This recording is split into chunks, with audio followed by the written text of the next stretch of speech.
अधिकारी। माने कथा सुनने के लिए अधिकारी व्यक्ति की जरूरत है। अधिकारी लेवल का व्यक्ति चाहिए, अधिकारी पोस्ट का। और अधिकारी कैसा हो? वो जिनका सत्संगत अति प्यारी। कथा का पूर्ण आनंद उसे मिलता है जिसका संबंध सत्संग और सद्गुरु से होता है। अगर आपने किसी सद्गुरु की सानिध्यता में सत्संग का आनंद नहीं लूटा है तो तुम्हें भगवत कथा में कभी आनंद की प्राप्ति हो नहीं सकती। अगर आप सत्संग की ओर नहीं मुड़े तो क्यों? संसार की प्रत्येक वस्तु असत्य है और ईश्वर सत्य है। सत्य की ओर ये तुम्हारा कभी चिंतन नहीं किया गया है तो आपको ये बात असत्य लगेगी, क्योंकि तुम्हारी हमारी चित्तवृत्ति में तो संसार ही सत्य है। और ये बिल्कुल स्पष्ट समझ लो, संसार की जो भी वस्तु है वो केवल हमें प्रतीत हो रही है, आभासित हो रही है नहीं। केवल आभास हो रहा कि है लेकिन है नहीं। मैंने असत्य को सत्य माना है।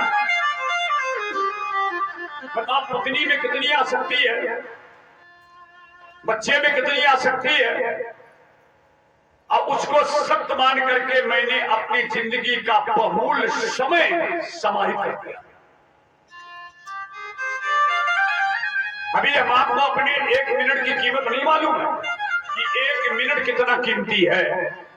1 मिनट नर्सिंग होम में जब बाप अपने बेटा की इलाज करवाता है, 2 मिनट के लिए जब कहता है बाप मेरी पूरी प्रॉपर्टी ले लो, मेरे बेटा से 2 मिनट केवल बात करवा दो। पूरी दौलत देने के बाद में जब 2 मिनट बात नहीं हो पाती तब अंदाज लगता है कि हमें जाने कितने घंटा मिनट बेफजूली में बर्बाद। भीख मांगता हूं गोबा में सबके सामने हाथ जोड़ करके गद्दी से, अपना कीमती समय बर्बाद न करें। एक मिनट, एक क्षण और अन्न का एक कण बहुत कीमती। अन्न का कण जिंदगी का क्षण। लोगों को यहां बैठने में दिक्कत है, दरवाजे बैठे रहेंगे, गप्पे लड़ाते रहेंगे, फ्री में तंबाकू खाते रहेंगे, एक दूसरे पर दोष लगाते रहेंगे, लकड़ियां खेलते रहेंगे। अनुभव करें मेरी बात, घंटा मिनट वहां बर्बाद कर देंगे। 1 मिनट किसी संत की सानिध्यता में बैठ करके अपने जीवन का मूल्यांकन नहीं कर पाए। प्यारे, मैं भी जवानी के जोश में जाने कितने कितने दुष्कर्म कर बैठा। अब जब किसी संत की शरण में सत्संग सुनने के लिए गया तब ये अब जो शेष रहा अब होश आया।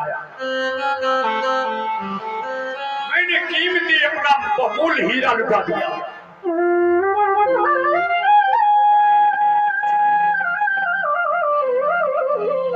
जाने कितने करोड़ों जन्म का पुण्य हुआ, उदय हुआ, तभी हमें चांस मिला। खुश रहो बेटा, बड़ी मेहनत का तुम्हारा पैसा है, बड़े भाव से समर्पित कर रहे हो।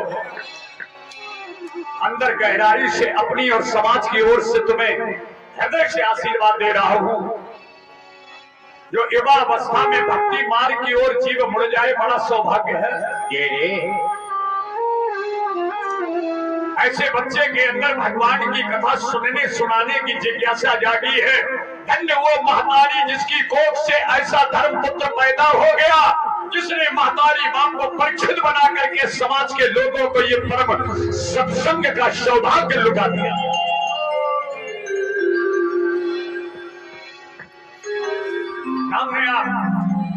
सिंघनी एक बच्चा पैदा करती है और तमाम जानवर ऐसे बच्चा पैदा करते हैं जिनको डंडे से मारे जाते हैं। उपजे एक सपूत, धरे प्रभु को ध्यान, 7 कुलन को कार्य के करत जगत कल्याण। ये केवल तू देखी बात नहीं कर रहा, दिल की बात कर रहा है। ये गर्व और गौरव होता है जब संस्कारी बेटा पैदा होता है। बेटा तो तुम आप पैदा हुए, बंटवारा के लिए हुए, तुम्हारी बनी हुई कैरियर को समाज में लुटाने के लिए पैदा हुए, लेकिन कोई ऐसा बिरला पैदा हुआ है, चंद्रशेखर नाम लीजिएगा, भगत सिंह, शिवाजी, जिन्होंने मैं भारत माता की कोख से जन्म लेने का दूध का कर्ज अदा करके भारत का नया इतिहास स्वर्ण अक्षरों में लिख दिया। मैं आपसे निवेदन करता, हमारी कथा कहानी से हटकर के आप सुने। किसी भी कथा का मैं कभी चर्चा नहीं करता। मैं ये निवेदन करता हूं, कथा हमारी व्यवहारिक जीवन में उतर करके जाए, कथा किसी नौजवान के हृदय में छू करके जाए, कथा किसी लड़की के चरित्र के अंदर समा जाए। कथा तो बराबर होती रहेगी, अगर ये कथा लड़की के चारित्रिक व्यवस्था को संभाल दे, नौजवान की जवानी पर संयम पैदा कर दे, बहू के अंदर संस्कार पैदा कर दे, समझ लो कथा का प्रभाव पूरा। सभी चिल्लाते, हम भी चिल्ला देंगे। एक राजा थे, एक रानी थे, शिकार खेल लेंगे, कहा गए कौन है, कहा है कछु नहीं,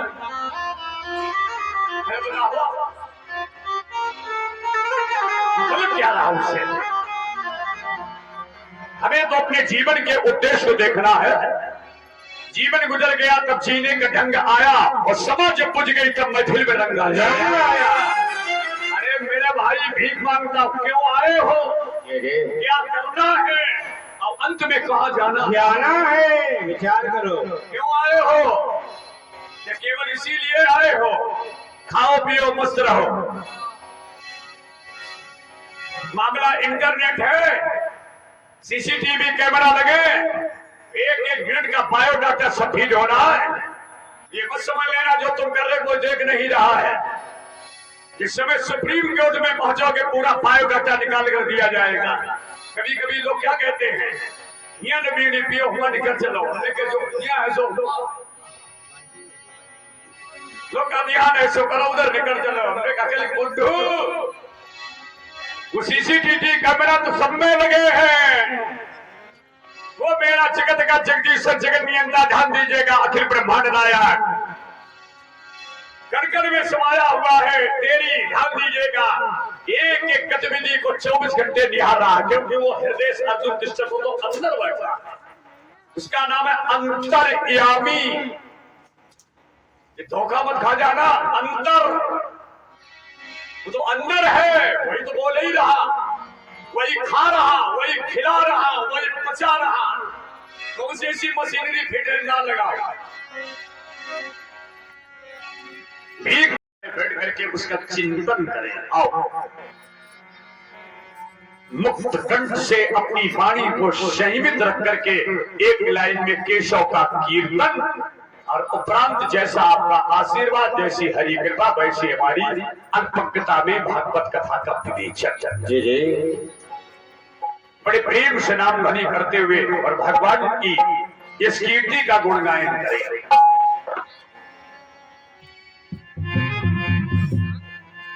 जय हो।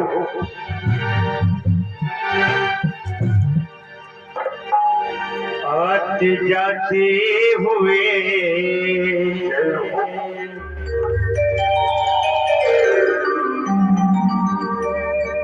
आते जाते हुए गुनगुनाया करो, राम बोला करो, राम गाया करो। आते जाते हुए गुनगुनाया करो, आते जाते हुए गुनगुनाया करो, राम बोला करो, राम गाया करो, राम बोला करो, राम गाया करो। आते जाते हुए गुनगुनाया करो, आते जाते गुनगुनाया करो, राम बोला करो, राम गाया करो, राम बोला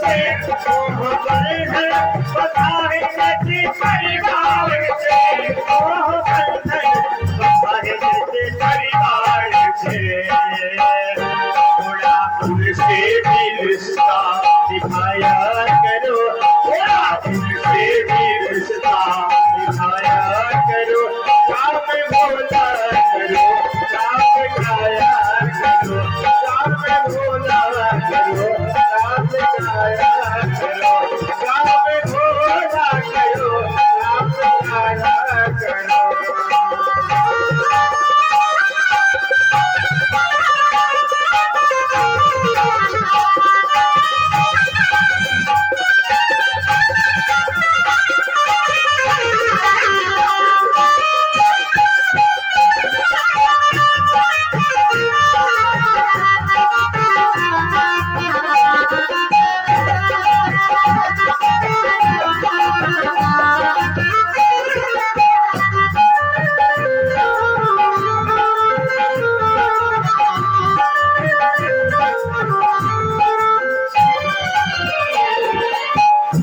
जिंदगी है ये यूं ही गुजर जाएगी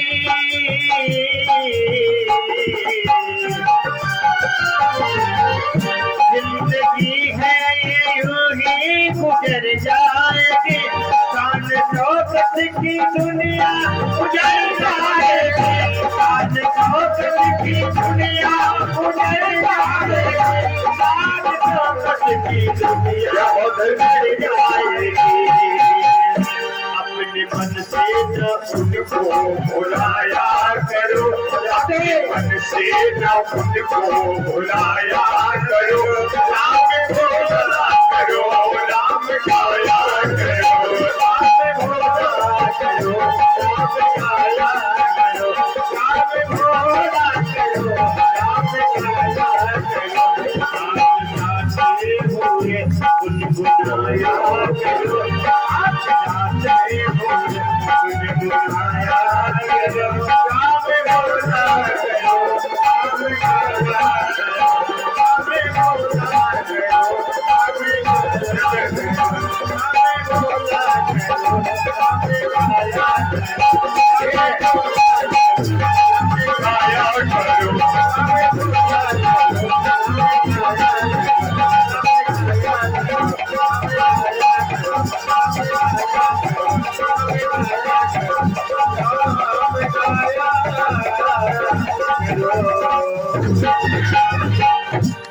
बाल कृष्ण भगवान की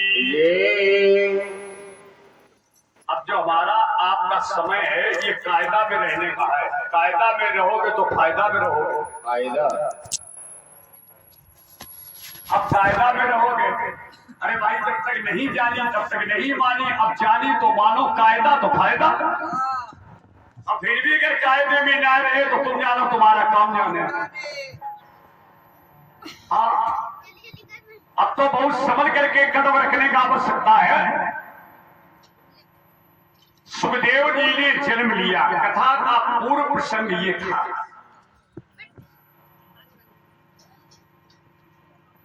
सुखदेव जी महाराज जी ने जन्म लिया तारा जी के गर्भ से सुखदेव जी के पिता का नाम है व्यास और माता का नाम है तारा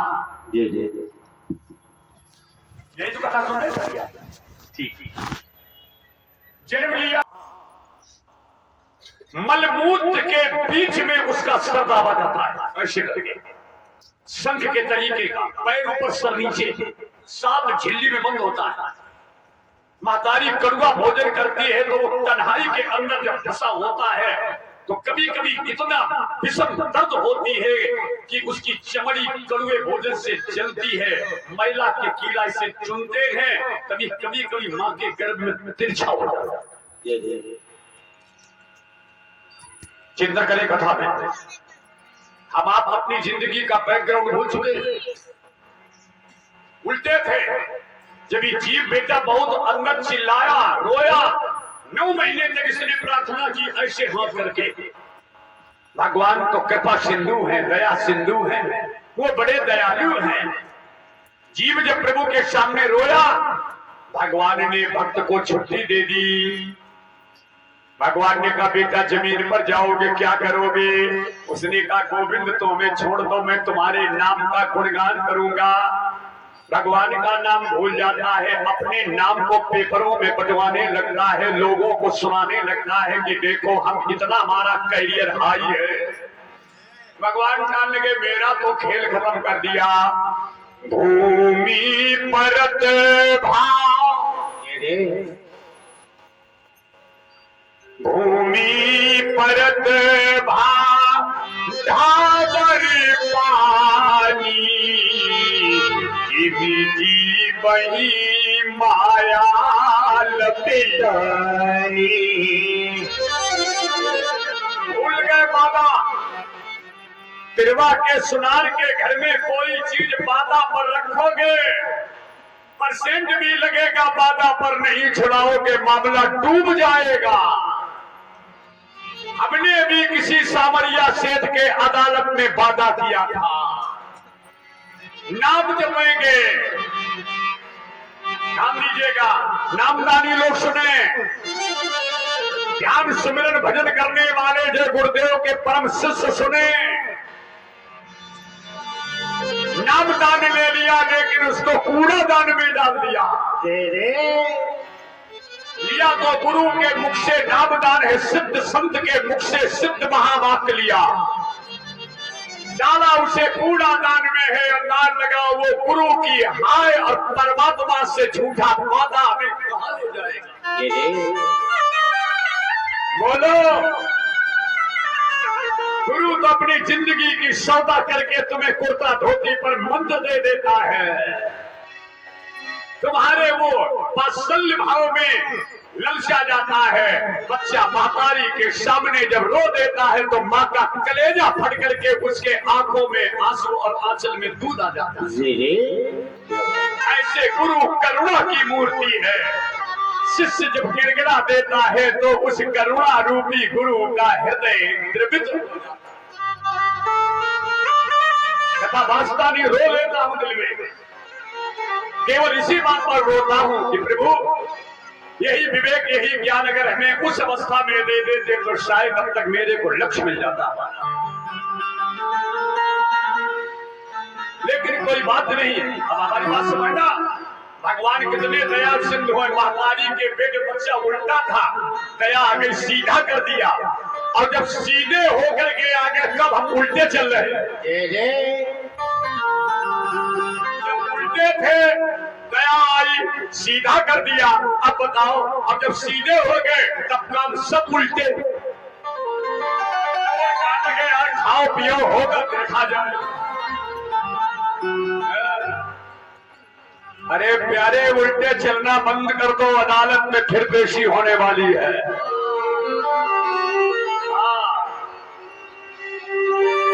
तब तुम्हारा ये सीधा रखा हुआ कदम जो उल्टा रख रहे हो, एक एक कदम तुम्हारे लिए भारू पड़ जाएगा।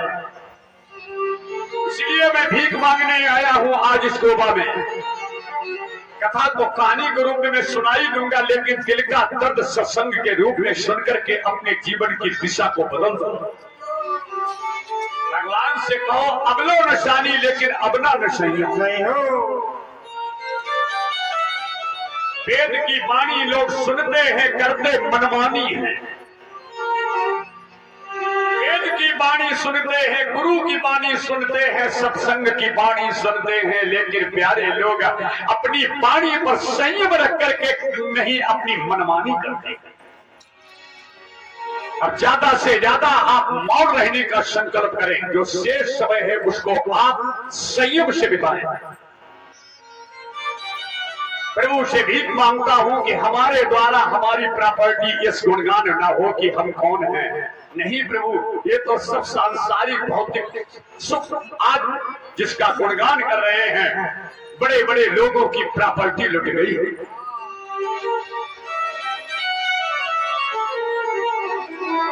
अभी मैं बैठा था यादव जी के यहाँ, बताओ एक पंडित जी बमन करवा के आए, कहने लगे महाराज बहुत कुछ था, बहुत बड़ा क्षेत्र में नाम था, इतनी प्रॉपर्टी। हमने कहा तुम भी कहते हो, कहने लगे मैं भी सुना देता था महाराज, आज एक दाना के लिए मोहताज। अभी थोड़ी देर पहले जवान लड़का गया, बहू भी मेरी चली गई, 10 मिनट पहले बात। मैं सुनता रहा, अपने मन में चिंतन करता रहा, मैं देखो ये भीख मांग रहा हूं बहुओं लड़कियों सबसे। पाप तो जिंदगी भर कमाते रहे, अरे पुण्य कुछ तो करो जिंदगी के लिए। और हाथ हिंसा के खातिर चलाए सदा, समझदार की सारा काफी है। हाथ हिंसा के खातिर चलाए सदा, जोड़ दो इनको अब बंदगी के लिए। बहुत खाया है, तृप्ति नहीं मिली, कब तक खाओगे? ध्यान दीजिएगा, बहुत पी है, नशा नहीं हुआ। अरे ऐसा नशा कर ले जो दिन रात झूम जाए।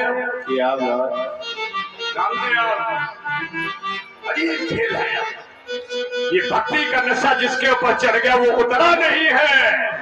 और ये तो नशा ध्यान दी चढ़ने के बाद में सुबह उतर गया है। ध्यान दीजिए,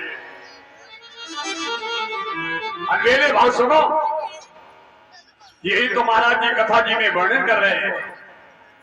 अरे भाई मोटी बात समझो, जहां मीठो तहिल मीठो तहिल।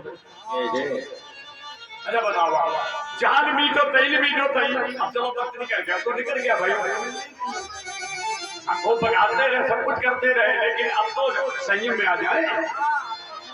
हाँ कितने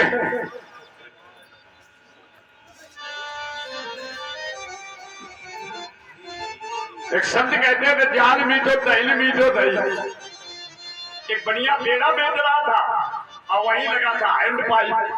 एक बढ़िया बेचे पेड़ा, उत्तर समझे जान में तो तैली में बढ़िया बेचना पेड़ा और वहां लगा था हैंड पाइप। और एक किसान आलू खोद रहा था, उसे लगी प्यास। तो किसान ने देखा बहुत तेज प्यास, दौड़ करके गया, उसने देखा हैंड पाइप तो लगा और बढ़िया दुकान पेड़ों रखे बड़े वाले। अब यहाँ पर नल भी है, समझो बदौड़िया, और यहाँ पेड़ा भी रखा है। तो उसने का काम बन गया, झपड़ करके उसने दुकान से एक पेड़ा उठाया, मुंह में रख लिया। अब बताओ बढ़िया ने कही इतना महंगो खोया, ध्यान से ढूंढे नहीं मिले, दूर जाए रहो डेरी पर, इसने ध्यान से बड़ा पेड़ा मार दिया। अब वो किसान पेड़ा मुंह में रखे, अब बढ़िया दौड़ करके आया, अब बढ़िया मगो गिरा गिरा मार गिर गिर तू आया, अब पेड़ा यहाँ फंसो। तो बढ़िया ने एक लपड़ मारी, जो उसके लपड़ लगी सो पेड़ा खच दबाए। दिखाऊंगा करने के लिए खाए लो, मारे तुम उधरी पेड़ा तो नहीं खाए पाओ, लेकिन लाल तो मीठी मीठी भीतर की जान मीठो ताहिर मीठो। क्या बात है, प्रमाण समझो हमारा। अरे पेड़ा नहीं मिला लेकिन लाल तो गई है। अब जिंदगी का जो शेष समय बीत गया वो तो बीत गया, अब जाल मीठो। अब तो कर ले भजन, अब तो कर ले सुमिरन। ध्यान दीजिए, एक घड़ी कर ले, आधी घड़ी कर ले, आधी से आधी कर ले। अरे कुछ तो अपने बैलेंस में डाल ले, बाकी जो तुमने जमा किया ये तो फंड बीमा सब लुटेरे लूटेंगे, जिंदा तुम्हारी छाती कूट कूट करके 2-4 मिनट पहले बिस्तरा बनवा देंगे। अरे 10-15 मिनट पहले तुम्हारे ऊपर ध्यान दीजिए मुक्काबाजी शुरू हो जाएगी। एक मैंने पुस्तक पढ़ी थी, जीते जी मुक्ति, चंद्र जी था, जीते जी मुक्ति। जैसे सांस लड़खड़ाई, गद्दा से नीचे गद्दा, आंगन से नीचे बरामदा, बरामदा के बाहर। चिंता कीजिए, हमारे करीबी ने देखा कि हमारे दोस्त खत्म हो गए, व्यवहारिक ट्रैक्टर लेकर के आ गए, एक व्यवहारिक कंडा लाया, एक व्यवहारिक लकड़ियां लाया, एक लंबे व्यवहारिक कफन लाए। ध्यान दीजिएगा, हमारे बच्चा सब बीमा देख रहे हैं, पासबुक देख रहे हैं, एटीएम देख रहे हैं, हमारा बड़ा वाला लड़का हमारे लिए कुल्हाड़ी ढूंढ रहा है। मेरे बाप होश में आओ। हमारा ही लड़का जिसके लिए खोपड़ी लगाए गोवा में दौड़े घूम रहे, हमें कुछ रुपया मिले, लड़का के लिए ध्यान दीजिएगा। और वही कहता बुढ़े जिंदगी भर तुमने खोपड़ी हमें लगाई, कभी खोपड़ी भगवान सर नहीं लगाई। चलो तुम्हारी मेहंदी घाट पर टाइमिंग सेंटर पर इससे करे चले बताओ। मेरा ही मेरे लिए ध्यान दीजिएगा कुल्हाड़ी लेकर के टाइमिंग सेंटर सिद्ध कर रहा है।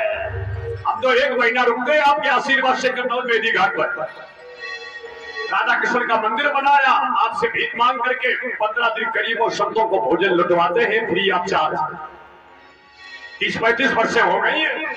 जंगली क्षेत्र में गए थे, अब तो गवर्नमेंट ने कई करोड़ रुपया देकर के सुंदरीकरण करवा दिया।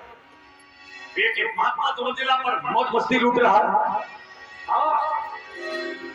हम तो भाई साहब देखते वहां ये करिश्मा देखते, हमारा लड़का कुल्हाड़ी मार रहा है और जब मिट्टी जलने लगती है तो वो वही लड़का ठेका जाता है। हमने कहा बेटा बाप उधर मर रहे तुम इधर क्यों खड़े? कहने के पीता हूँ गम भुलाने को। क्या बात महाराज जी बड़ी दिक्कत, हमारे बाप मर गए। तो हमने कहा इधर क्या कर रहे? कहने लगे इधर एक पौवा समोसा ले रहे। बड़ो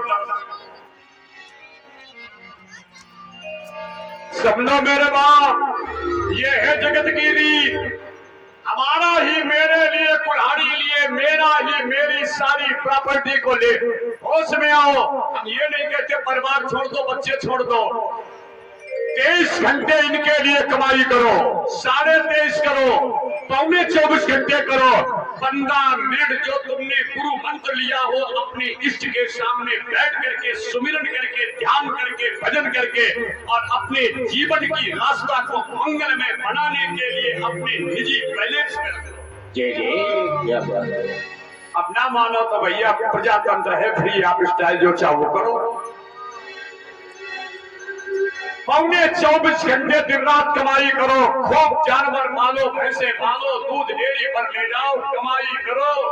ये सब कमाई जिंदा लुट जाएगी, अपनी भी जेब में कुछ कमाई डाल लो जो मौके पर तुम्हारी काम आए। अब आ जाओ कथा पर। ये तो उपदेश रहा, बाकी आपकी इच्छा ध्यान दीजिएगा। 80% हम सही है नहीं, 20 में कहीं गड़बड़ी मिले। 80% हम भी डिफॉल्ट कर। हाँ काम बड़ी बात है। अब जब अवस्था घटी तब थोड़ी व्यवस्था की तरफ ध्यान आया कि गजब है, हम तो जिंदगी भर दूसरे के लिए बड़े बोल। अब ये कभी पूरी नहीं हो सकती है, ना लगा सब कभी पूरी नहीं हो सकती।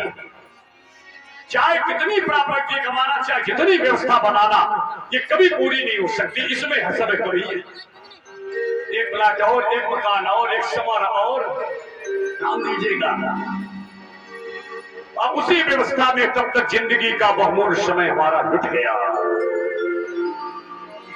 चिंतन किया करो। अब ये नहीं कहते आप माला लेकर के बैठो, सोने के पहले चरपैया पर बिस्तर पर बैठ करके 2-5 मिनट के लिए चिंतन। हमारा सूत्र वो करना, बिस्तर पर आप लेटने के पहले और चिंतन करके अगर आप लेटेंगे तो तुम्हें काम और क्रोध जैसा शत्रु कभी सता नहीं सकता। राम में इतनी ताकत है, उस नाम में इतनी ताकत है।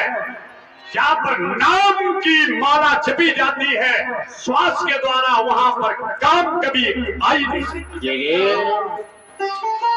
लोग कहते काम नहीं जीत पाया, मैंने कहा जीतता। और वो नाम जब आप लेना शुरू कर देंगे तो तुम अपने नाम की बड़ाई करना शुरू बंद कर दोगे। अगर अपने नाम की बड़ाई तुम कर रहे हो तो इसके माने अभी नाम तक तुम्हारी पहुंच हो ही नहीं। एकदम इतना आनंद आता है। इस समय में ज्यादा से ज्यादा प्रेमानंद महाराज जी को सुन रहा हूं, जिनकी 18 साल से किडनी फेल है। सब आपका आशीर्वाद है, ध्यान दीजिएगा। एक बच्चा फौज से वापस आया, एक संगीत प्ले कर रहा है। इस समय एक बच्चा बिहारी जी के मंदिर में दर्शन कर रहा है। प्रॉपर्टी में आग लग जाए सामने आओ। हर महीने एकादशी बनाने का संकल्प दिया था, फिर अपने उनसे कह दिया फिर शुरू कर दो। ये गान में एकादशी पारायण करवाएंगे, वेदी घाट पर संतों को भोजन, इसके बाद पुनः फिर करो, जिससे कुछ शांति मिले। सुख तो है, लोगों को शांति नहीं है। अपने पर दिल पर हाथ रखो। सुखी लगभग लोग हैं इस प्रेजेंट समय में, सुखी सब है, और जितने सुखी ज्यादा उतनी ध्यान देना अशांति ज्यादा। ये भौतिकता के सुख हम आपको दिखाई पड़ रहे हैं। अच्छा आप बताओ, घर में आपके फ्रिज है, कूलर है, वॉशिंग है, ये सुख के साधन है? बताओ सुख के साधन बेटा, बताओ आप बताओ साहब। आपके घर में सिलेंडर रखा है और सुख का साधन है, और जिस दिन किसी दिन में सिलेंडर नहीं रहेगा मामला सरेंडर। मोबाइल है, बड़ा सुख का साधन है। जहां पर ईश्वर को नहीं रखे वहां पर दिल पर भगवान रूपी मोबाइल को रखे। बताओ, और जिस दिन तुम्हारा उसमें बैलेंस नहीं रहेगा मामला डिसबैलेंस। अगर तुम्हारी चिप हो जाए तो समझ लो मामला चिप चिप। ये जितने भौतिक सुख सुविधा के साधन हम आप समझ रहे हो, यही मेरे दुख के ये बार तजुर्बा भाई साहब के प्रबुद्ध करके आप बैठे हो तो घर में नमक आवाज आकर मन छत में कर गया।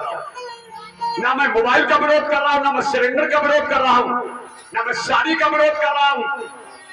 ये जितनी आवश्यकताएं मेरी बड़ी हैं और वो घट नहीं रही हैं। एक मोबाइल की जरूरत है, वो चाहिए क्योंकि पर्सनल नंबर अलग है। पैदा कम और खर्चा ज्यादा, ये मिटने के लक्षण हैं। ताकत कम और गुस्सा ज्यादा, ये पिटने के लक्षण हैं। बताओ, मोबाइल का विरोध नहीं कर रहे हैं। अब आप लोग हंसाओ, ये हमारी बहुएं बेटियां पढ़ी लिखी तो मोबाइल वाले चले बोलती जो 80-90 टुकड़िया और जिन्हें एबीसीडी शहूर नहीं पे वो अंग्रेजी बोलने लगी। बिटिया हेलो प्लीज,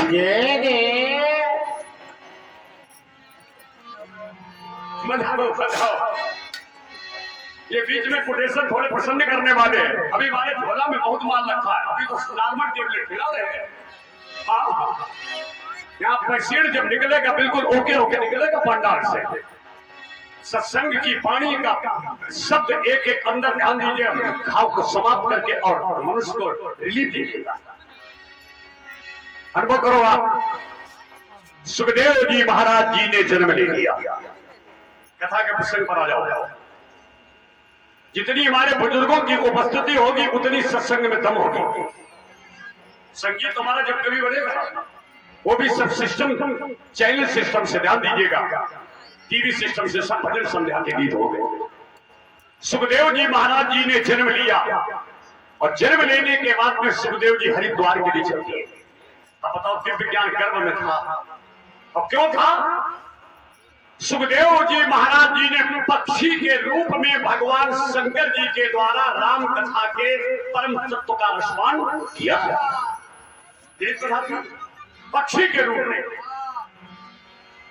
अब कथा में कितनी दम है। पक्षी ने कथा सुनी तो पक्षी से बन गया देवता। सुखदेव जो सुआ था, जो तोता था, उसने सुनी कथा। कथा ने उस व्यक्ति के भाव को बदल दिया। वो पक्षी से बन गया है देवता। सदगुरु के पास में बैठ करके सत्संग अगर पी लोगे तो तुम पुरुष से बन जाओगे पुरुषोत्तम। तुम्हारे अंदर जात का भेद खत्म हो जाएगा, वर्ण का भेद खत्म हो जाएगा। हम ब्रह्मास्त्र, तुम ब्रह्म हो, यादव नहीं हो, पंडित नहीं हो, ठाकुर नहीं हो। ये तो केवल हमारे ऊपर चमड़ी पड़ी है, ऊपर से खाल उसका मेरे अंदर भाव है। ये हटा दो पर्दा। बड़े बड़े मंदिरों में प्यारे कपड़ा के पर्दा पड़े, जब तक कपड़ा का पर्दा हटता नहीं तब तक जीव और ब्रह्म का मिलन होता नहीं। और यही मेरे पर्दा पड़ा है। हम फलाने जाते हमारी कास्ट में ध्यान दीजिएगा, ये ओबीसी है, एससी है, इसी मकर जाल में फांस दिए गए। अगर आप आगे जितनी कथा में अंदर जाने पड़ता इतनी मेहनत कभी नहीं करेगा। उसने गाया बजाया, ध्यान दीजिएगा, अपना काम करो, जब बात खत्म चिंता करेगा। यही केवल पर्दा पड़ा है। इधर देखो एक मिनट। लोहे की डिबिया है और लोहे की डिबिया में थोड़ा सा कपड़ा रखा, उसके ऊपर पारस मणि रखी है। डिबिया लोहे की है, बीच में कपड़ा है और ऊपर पारस मणि है। जीव और ब्रह्म एक कोटि होते, समझो साहब, लेकिन वो लोहे की डिबिया सोना क्यों नहीं हो रही है? जब तक वो बीच में कपड़ा नहीं रखा, कपड़ा जब तक वो कपड़ा का लफड़ा हटेगा नहीं तब तक वो पास मणि लोहे को छूटेगी। जय जय क्या बात लगा देना जाकर घर में। अब हो गया खेल पूरा, पूरे दिन की कमाई मैंने डाल दी आपके खाते में। हाँ, डिबिया लोहे की है, बीच में माया का कपड़ा है, आप उस पर रखी है पारस मणि जो बोल रही है। ये स्वर ही ईश्वर है, स्वर ईश्वर। हाँ, और जिस दिन वो कपड़ा का लफड़ा हट जाएगा उसी दिन ये पुरुष पुरुषोत्तम बन जाएगा। जय अपनी मस्ती अपने वो अपने जगत में नहीं देखो, कोरी कल्पना है, सब कोरी बनावट है, ये कोरा कागज है, ये काल्पनिक है, मैं बस का सा कुछ नहीं। सुखदेव जी को ब्रह्म ज्ञान हो गया और सुखदेव जी हरिद्वार के लिए चले गए। गंगा जी के तट पर बैठ करके 16 वर्षीय श्री सुखदेव जी परमहंसाचार्य, घुंघराले घुंघराले झड़ूले झड़ूले केश हैं। गंगा जी के तट पर परमासन लगा करके 16 वर्ष का बच्चा इस समय हमारे गोविंद के पाद पद्मों का चिंतन कर रहा है। 16 वर्ष का महतारी का बेटा गंगा के घाट पर बैठ करके आज मेरे बाके बिहारी के घुंघराले बात तिरछे नैना मंद मंद मुस्कान धनुष कैसी भावे तिरछी चितवन उनके नाखून मणि के समान चमक रहे हैं, जिनके पैर में पद्म का चिन्ह है, ऐसे भगवान गोविंद के पाद पद्मों का वो आनंद। अब तुम्हें नहीं आनंद आ रहा तो इसके कुछ ठेकेदार नहीं है, समझाने का मजा लूट रहे हो। हम क्या, हम इसे क्या ले लेना? अपने अपने चक्कर में लोग आते हैं, कुछ आनंद के चक्कर में आते हैं, कुछ मजा के चक्कर में आते हैं। जब सुखदेव जी चले गए, कथा में बजा रहा हूं, सुखदेव जी के पिता के अंदर बेचैनी हो गई। पिता कौन? व्यास। 16 वर्ष का बेटा चला गया। व्यास जी के अंदर बेचैनी, मेरा बेटा मेरा बेटा। कल मैं बोला था ये वही मेरी माँ है जिसने 9 महीने का बदन ढोया है, वही मेरी माँ है खून की होली खेल करके मौत का मुंह देख करके करवटें बदल करके करा करके लल्ला को पैदा किया है। पिता के ऋण से मैं पूर्ण हो जाऊंगा, अम्मा के ऋण से नहीं उदार हो सकता हो। 9 महीने का दर्द झेला है, छाती की सेज आंचल की छाया में पाला, मेरे पैर दाब करके मालिश करके मेरी अम्मा ने 6.5 इंच के बेटा को 6.5 फुट का बना दिया। 6.5 इंच का नन्ना तुमने मालिश करके 6.5 फुट का बनाया मेरे भाई। और वही बच्चा जब सयाना होता है तब माँ के पैर छूने में उसे शर्म लगती है, तब माँ बाप का कलेजा फटता है। बेटा मैंने जिंदगी से जूझ करके आशा में तुम्हें पैदा किया था, बच्चा मुंह मोड़ करके खड़ा होता, माँ बाप का कलेजा। चिंतन करें, ये दर्द माँ बता सकती है जिसने अपने पाले हुए बच्चे को सदा सदा के लिए गंगा की अंतिम विदाई में भेजा। सुखदेव जी चले गए, व्यास जी महाराज जी का आज जीवन उथल पुथल है। ये वही व्यास हैं जिन्होंने 4 वेद 6 शास्त्र 18 पुराण रचे। अब समझो साहब, कितनी ममता है माँ पिता के अंदर। आधी धोती पहन करके खेत खलियान में बच्चे के लिए मैं अपनी जिंदगी का बहुमूल्य क्षण लुटा रहा हूं, और वही बच्चा जब बाप से बंटवारा करवाता है तब बाप का कलेजा। मेरे भाई, सुखदेव जी के जाने के बाद में व्यास जी महाराज जी ने जो 4 वेद 6 7 18 पुराण बनाए थे, उनका ज्ञान मोह में बदल गया। बिल्कुल शुद्ध कथा मैं आपको सुना रहा हूं, नाटक नौटक की बड़ी जगह। 16 वर्ष का बेटा जाने के बाद में आज पिता का ज्ञान मोह में बदल गया, और इतने मोह में ग्रसित हो गए कि अपनी पत्नी तारा को छोड़ करके सरस्वती के सम्याप्रास घाट पर बैठ गए। व्यासी अपने बेटा सुखदेव जी के जाने के बाद सरस्वती नदी के तट पर बैठे हैं। खिन्न, मेरा बेटा गया। अब आपने कथा को वही समझे। सुखदेव जी चले गए हैं हरिद्वार और मोह में इनके पिता व्यास जी आज बैठे सरस्वती के सम्याप्रास पश्चिम तट पर। व्यास जी महाराज, बेटा बेटा बेटा,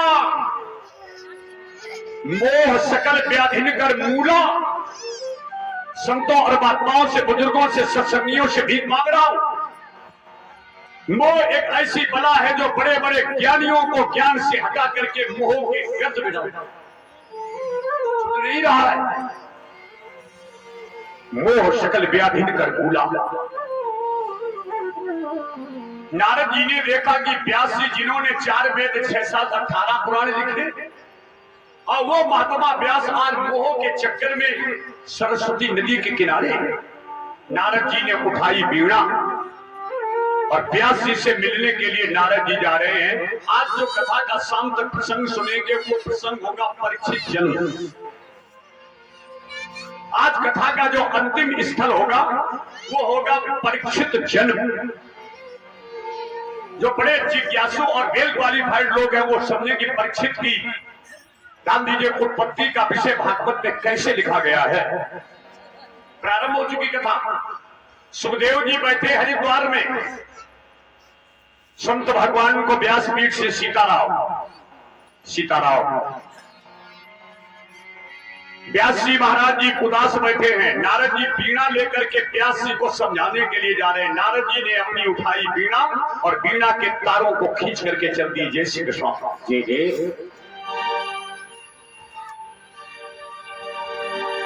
राधे राधे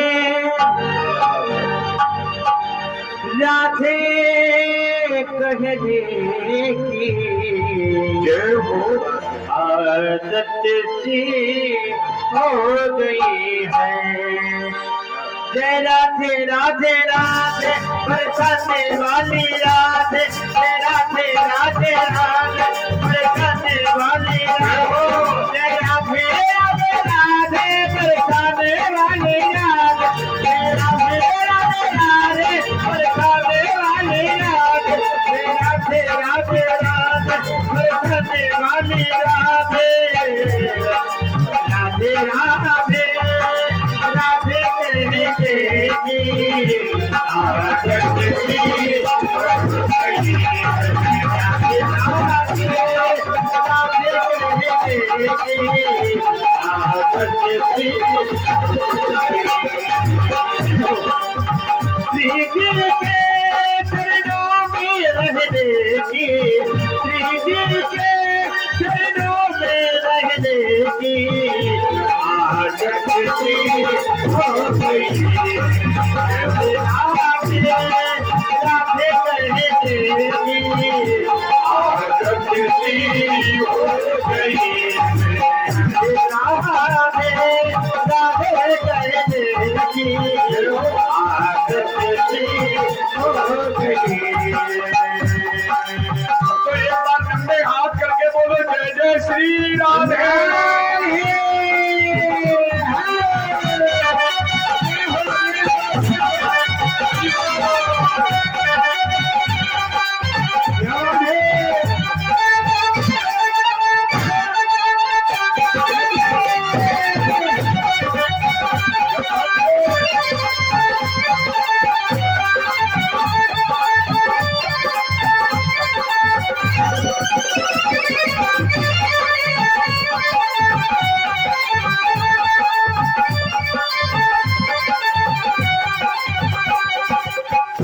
सभी लोग क्या बोलेंगे?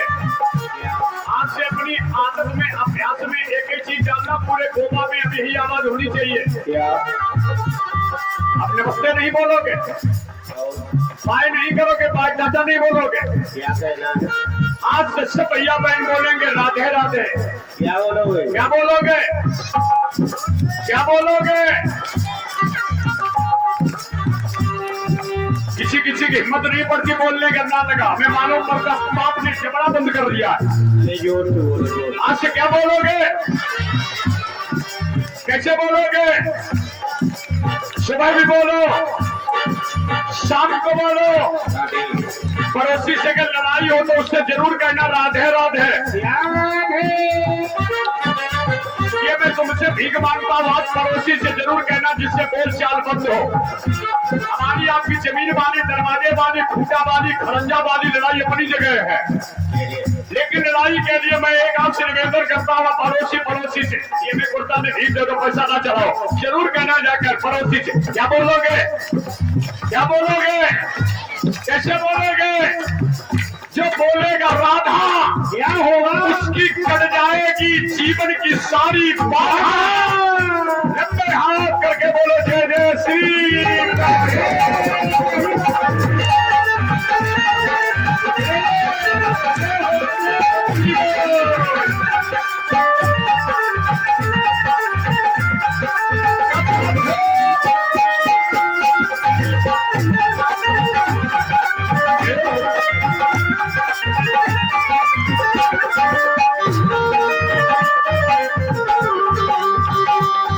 कहीं तो भदौरिया इंद्रपाल लोग कहते तो मनोज कुमार बिल्कुल भुट्टे हो गए होंगे। हमने का काम चला वो ठीक था। अब तो लोग ये विचार कर रहे हैं ट्रेन में लेंगे तो टुकड़ा हो गए होंगे। अभी जब सतिया में कथा कहने का पीताम्बरा जी के आंगन में जब हमारी होर्डिंग लगाई गई तो लोगों ने कहा ये भुट्टा पंडित का 5 लाख रुपए का टेंट बर्बाद हो जाएगा।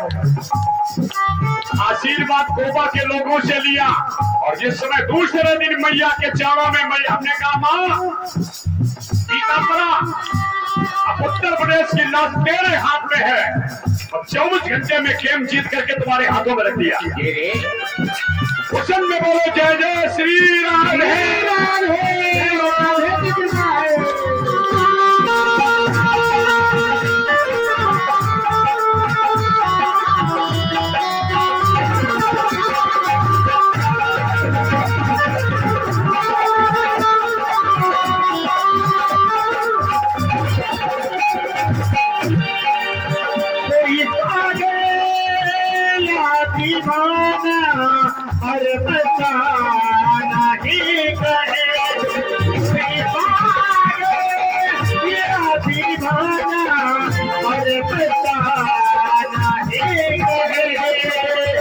कोई पागल या दीवाना या बता नहीं कहे ऐसा पागल कि तुझे पागल पागल मत बोलो। देखना अपने बेटा की कि मुझे पागल पागल मत बोलो। सही है बाबा, आता हूँ मैं दीवाना और तुम भी पागल हो जाओगे। जिसे बारे का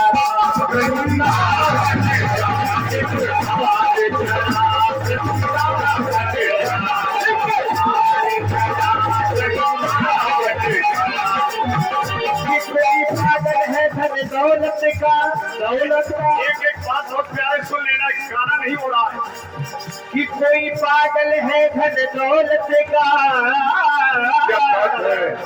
कोई पागल बेटे नारी का, और सच्चा पागल वो ही है जो पागल पागल बिहारी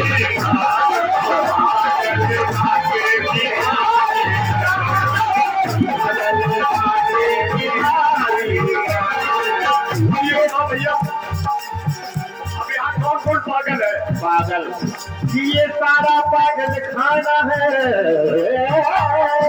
सामने, यहाँ पागल आते जाते हैं,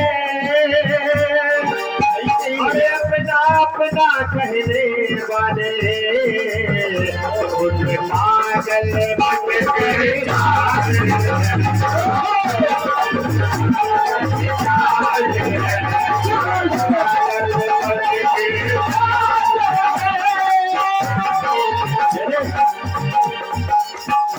यूट्यूब चैनल का जो बेटा बैठा ये तो बीच में मत हो गया, हमें ऐसा हो कि लाइव पागल हो जाओ अब भैया बताओ हमारे मांगे मांगे भी हरि जी का कौन कौन पागल है? पागल हमें तो भैया गोबा में सब सहूरदार दिखाई पड़ रहे हैं, बिहारी जी का कोई पागल नहीं है। परीक्षित जी अच्छा ईमानदारी से बताओ, पागल तो कोई नहीं, कोई पगली है पगली। बिहारी जी के नाम की कोई पगली है? हाथ उठा दो इनके नाम के पागल, दौलत मांगे तो सभी पागल, तुम भी पागल, हम भी पागल। इनके नाम का कौन पागल है? हाथ उठा दो जो वृंदावन वृंदावन कौन कौन गया? बिहारी जी क्या कौन कौन गया है? ठीक है गए हो, लेकिन पागलपन सवार नहीं हुआ। सवार तो हुआ था पागल बाबा के ऊपर, क्या बात जिन्होंने जज की नौकरी से इस्तीफा लिख दिया।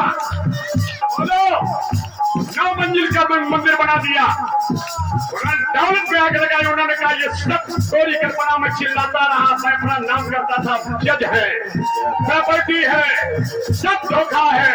उठाई कलम इस्तीफा लिख दिया और बिहारी जी के की रज में आकर के पागल हो गया। कौन कौन पागल है? अगर पागलपन हुआ हो तो लंबे हाथ करके ताली बजा करके मस्ती में बोलो वृंदावन बिहारी लाल की। जमाना कहे पागल जमाना कहे खबरिया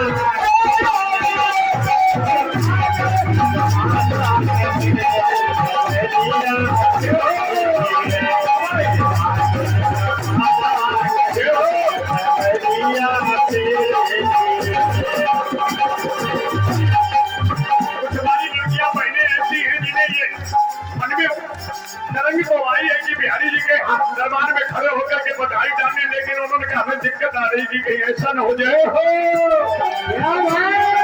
पागल जमाना कहे जमाना कहे खबरिया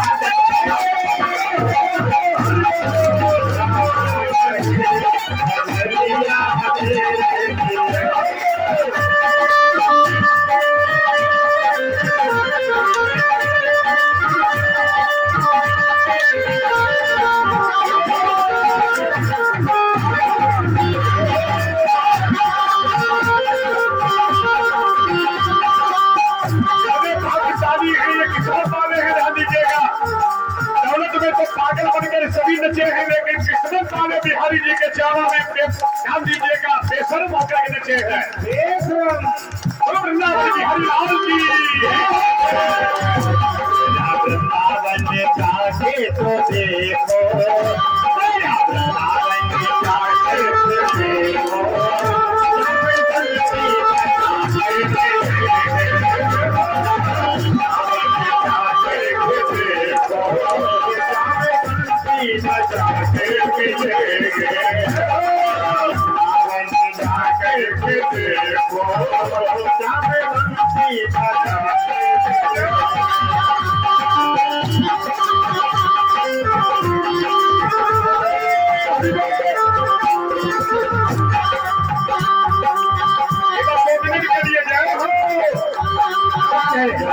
बरसाने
मेरी तमन्ना ये कहती कि मैं उतर करके पैर छू लूं, पैर ध्यान दीजिएगा। जय हो।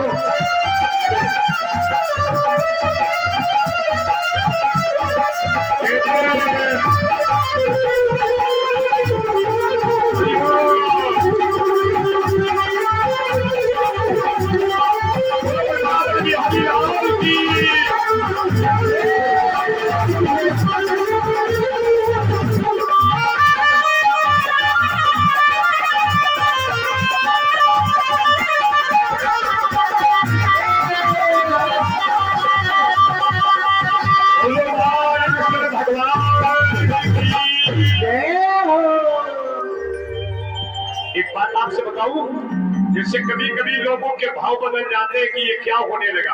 आपसे निवेदन करूं, किसी किसी को कैलेंडर दिखाई पड़ता और किसी किसी को कैलेंडर में भी भगवान दिखाई पड़ता। कोई कहता है ये कागज है, ये कैलेंडर है, और किसी किसी को कैलेंडर में भी भगवान दिखाई पड़ता। अंतर कितना होता है आप पक्ष हमारा समझे आप। कोई कहता है लड़की नाच रही, कोई कहता है ये बहू नाच रही है। वो तो तुम्हारी जैसी दृष्टि है वैसी तुम्हारी भी सृष्टि है।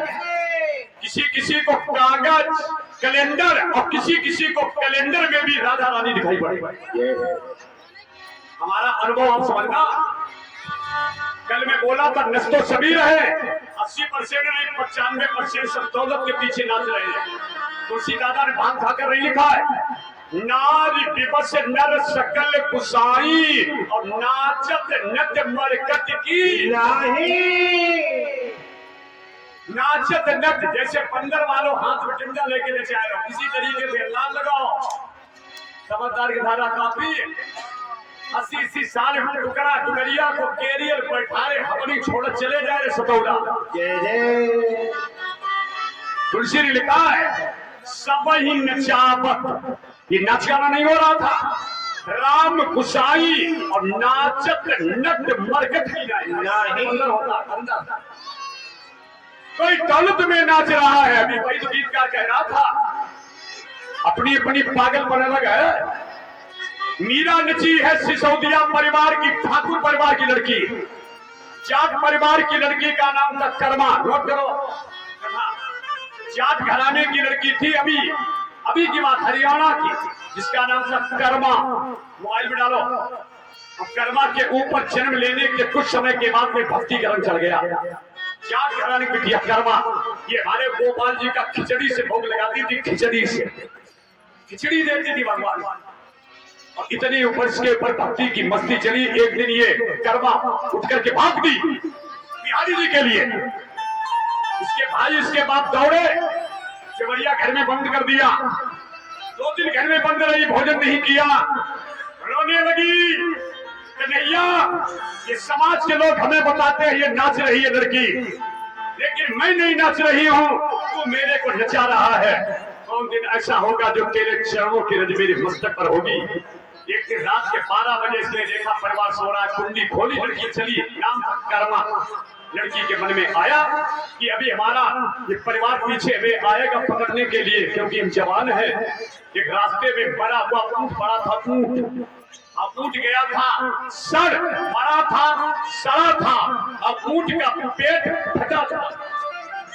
मरा हुआ ऊंट गया था, सर पेट गया था फट। लड़की ने देखा कि झंझट हमें पकड़ करके फिर ले जाएगा घर में। लड़की उसी ऊंट के पेट में बैठ गई, बदबू निकल रही थी, कीड़े थे। चिंतन करो कथा में, क्योंकि यहाँ वो बवाल नहीं आएगा। अब कितनी स्थित प्रज्ञ लड़की थी जिसके ऊपर ना दुर्गंध का सुगंध का कोई प्रभाव नहीं पड़ रहा था, क्योंकि उसका चित्त चोर के चरणों में चपक गया था। चित्त चोर के चरणों में चपक गया था। देह होते हुए लड़की विदेह थी, देह में भी विदेह थी। परिवार चारों तरफ दौड़ा, नहीं मिली। वहां नहीं परिवार गया जहां पर बदबू आ रही थी। जब परिवार घूम करके लौट गया, लड़की देखा गोविंद तेरी कृपा हो गई। लड़की निकली और बिहारी जी के चरणों पर मत्था टेका। नोट करो, देखते देखते बिहारी जी ने लड़की के शरीर को अपने शरीर में जिंदा समाहित। कर्मा और मीरा के मरने का इतिहास मोबाइल वाले हमें बता दें। ये जिंदा भगवान के शरीर में दोनों देवियां से, ये है भक्ति की नशा और नाचने का अर्थ। हमारी कथा में भाव कभी मत बदल देना। कभी लोग कह देते बताओ लड़की नाचने लगी, बहू ने प्यारी, मैंने किसी सुनी का नाचो। परमात्मा की जब कृपा होती है, आप विश्वास मानो, तब मेरा पूरा परिवार नाचने के लिए वृंदा बन जाता है। साल में एक बार हर हालत में। एक कन्हैया, तूने मेरे को सब कुछ दे डाला, बस मैं अब तो यही चाहता हूं। सुनो मेरी बात, देखन को घनश्याम की मूर्त चाहिए, सूर्य की अंधेरी चित्र कर लो कथा में। सादर सादर सभी बहुओं को भी मैं हाथ जोड़ करके यहाँ से राधे राधे कर रहा हूँ। लड़कियों के पैरों पर हाथ रख करके राधे राधे कर रहा हूँ। आपसे बड़ी निवेदन करूं, आपके दरवाजे पर जाए लड़की अगर राधे राधे कहते तो मालूम पड़ता ये घर नहीं, मैं वृंदावन के गेट में प्रवेश कर रहा। संपत्ति वाले तो मकान मैंने बहुत देखे, लेकिन संस्कार परिवार कम देखे। हमने साहब बेटा तुम चाहना तो घर को मंदिर बना देना, आप चाहो तो घर मंदिर बन सकता है। आप चाहो तो घर देवालय बन सकता है, और तुम चाहो तो घर वैश्यालय बन सकता है। हमारे भाई लोग चाहे तो घर मंदिर बन सकता है, और तुम अगर चाहो तो घर मदिरालय बन सकता है। किन्हीं ने घर को मदिरालय बना दिया, और किसी किसी मेरे भैया ने बिहारी जी की जोत जला करके घर को देवालय बना दिया। और ऐसी ऐसी मेरी बिटियां हैं जिन्होंने राधे के नाम की ज्योति जला करके तुलसी का पेड़ लगा करके बिहारी जी को स्नान करवा करके सुलाने के बाद में अपने घर को मंदिर बना दिया।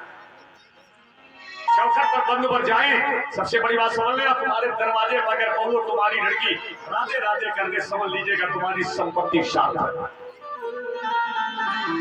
जिसके दरवाजे पर चप्पल उल्टी पड़ी है, पढ़नी उल्टी खड़ी है, बर्तन उल्टे सीधे कुत्ता चाट रहे हैं, हमने कहा ये घर नहीं, ये तो जिंदा नरक है। अनुभव करें एक बार, आज से बेटा सबके हाथ जोड़ता घर को मंदिर बना करके राधा रानी के नाम का गीत गा करके घर में ज्योति जला करके पूरे मोहल्ले का सिस्टम शुरू कर दो। इससे मालूम पड़े कि हमारे भैया ने मेहनत से कथा करवाई है, तो घर बदला, मोहल्ला बदला, और हमारे जीवन का जो शेष समय था वो बदला। सुखदेव जी चले गए, अब कथा देंगे। और व्यास जी बैठे हैं सरस्वती नदी के तट पर। नारद जी वीणा लेकर के व्यास जी के पास में गए। व्यास जी ने नारद जी को प्रणाम किया। नारद जी ने ये थोचित उन्हें आज अपनी आशीर्वाद के द्वारा अनुग्रहित किया। व्यास जी महाराज जी से नारद जी ने पूछा, ये बताओ तुमने 4 वेद 6 7 18 पुराण बनाने के बाद में व्यास आज तुम इस नदी के किनारे पर इतने खिन्न क्यों बैठे? व्यास जी महाराज जी ने कहा, महात्मा नारद, हमारे दिल का दर्द आप सुनोगे अवश्य। मेरा 16 वर्ष का बेटा जिसका नाम सुखदेव 16 वर्ष के बाद में पैदा हुआ, और वो भी हरिद्वार चला गया। आज वो बेटा के जाने का दर्द मेरे दिल से निकल गया। कहने के बेटा के मोह में तुम इतने दुखी कि आज तुम बच्चे के जाने के बाद में इतने मनहीन हो गए हो। ये तुम्हारा बच्चे के जाने का मोह। अरे बच्चा कोई गलत रास्ते पर तो नहीं गया है। 16 वर्ष का बच्चा संत बन गया है, कोई किन्नर तो नहीं बना है। भाग्यवान घर से कोई संत फकीर पैदा होता है। बात हमारी आप समझ रहे? नारद जी ने व्यास जी से कहा, बेटा तुम्हारा भक्ति मार्ग पर गया है, कोई दुष्कर्म मार्ग पर तो नहीं गया है। और फिर भी तुम्हें दर्द है, तो ये बच्चे के जाने का मोह तुम्हारा तब दूर होगा जब भागवत के अंदर तुम 5वें वेद महाभारत की कथा लिखोगे। शुरू हुई कथा। जब तक तुम 5वां वेद महाभारत इसकी कथा नहीं लिखोगे भागवत के अंदर, तब तक तुम्हारे बच्चे के जाने का मोह तुमसे दूर हो रही है।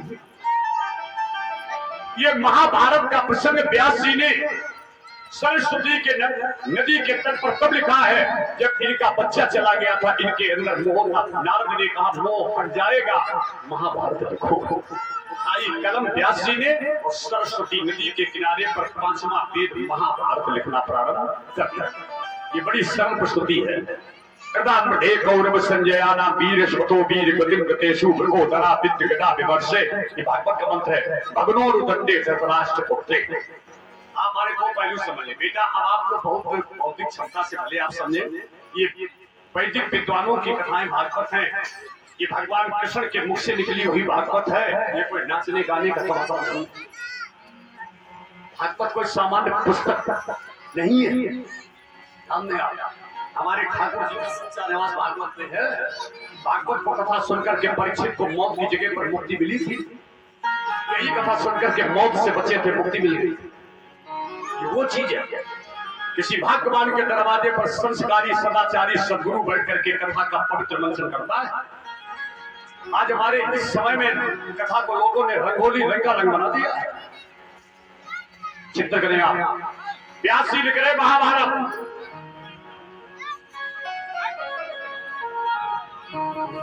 बेटा बच्चे साथ रखा करो। बड़ी आदर्श लोग आए हैं दूर दूरांतर से, मैं समझ रहा हूं। अब आपसे निवेदन करूंगी, परीक्षित जन्म की कथा सुनोगे तो तुम्हारे दिल के अंदर एक धड़कन बढ़ जाएगा, परीक्षित पैदा करेगा। ये व्यास जी महाराज जी ने महाभारत कब लिखा है? जब बेटा चला गया था।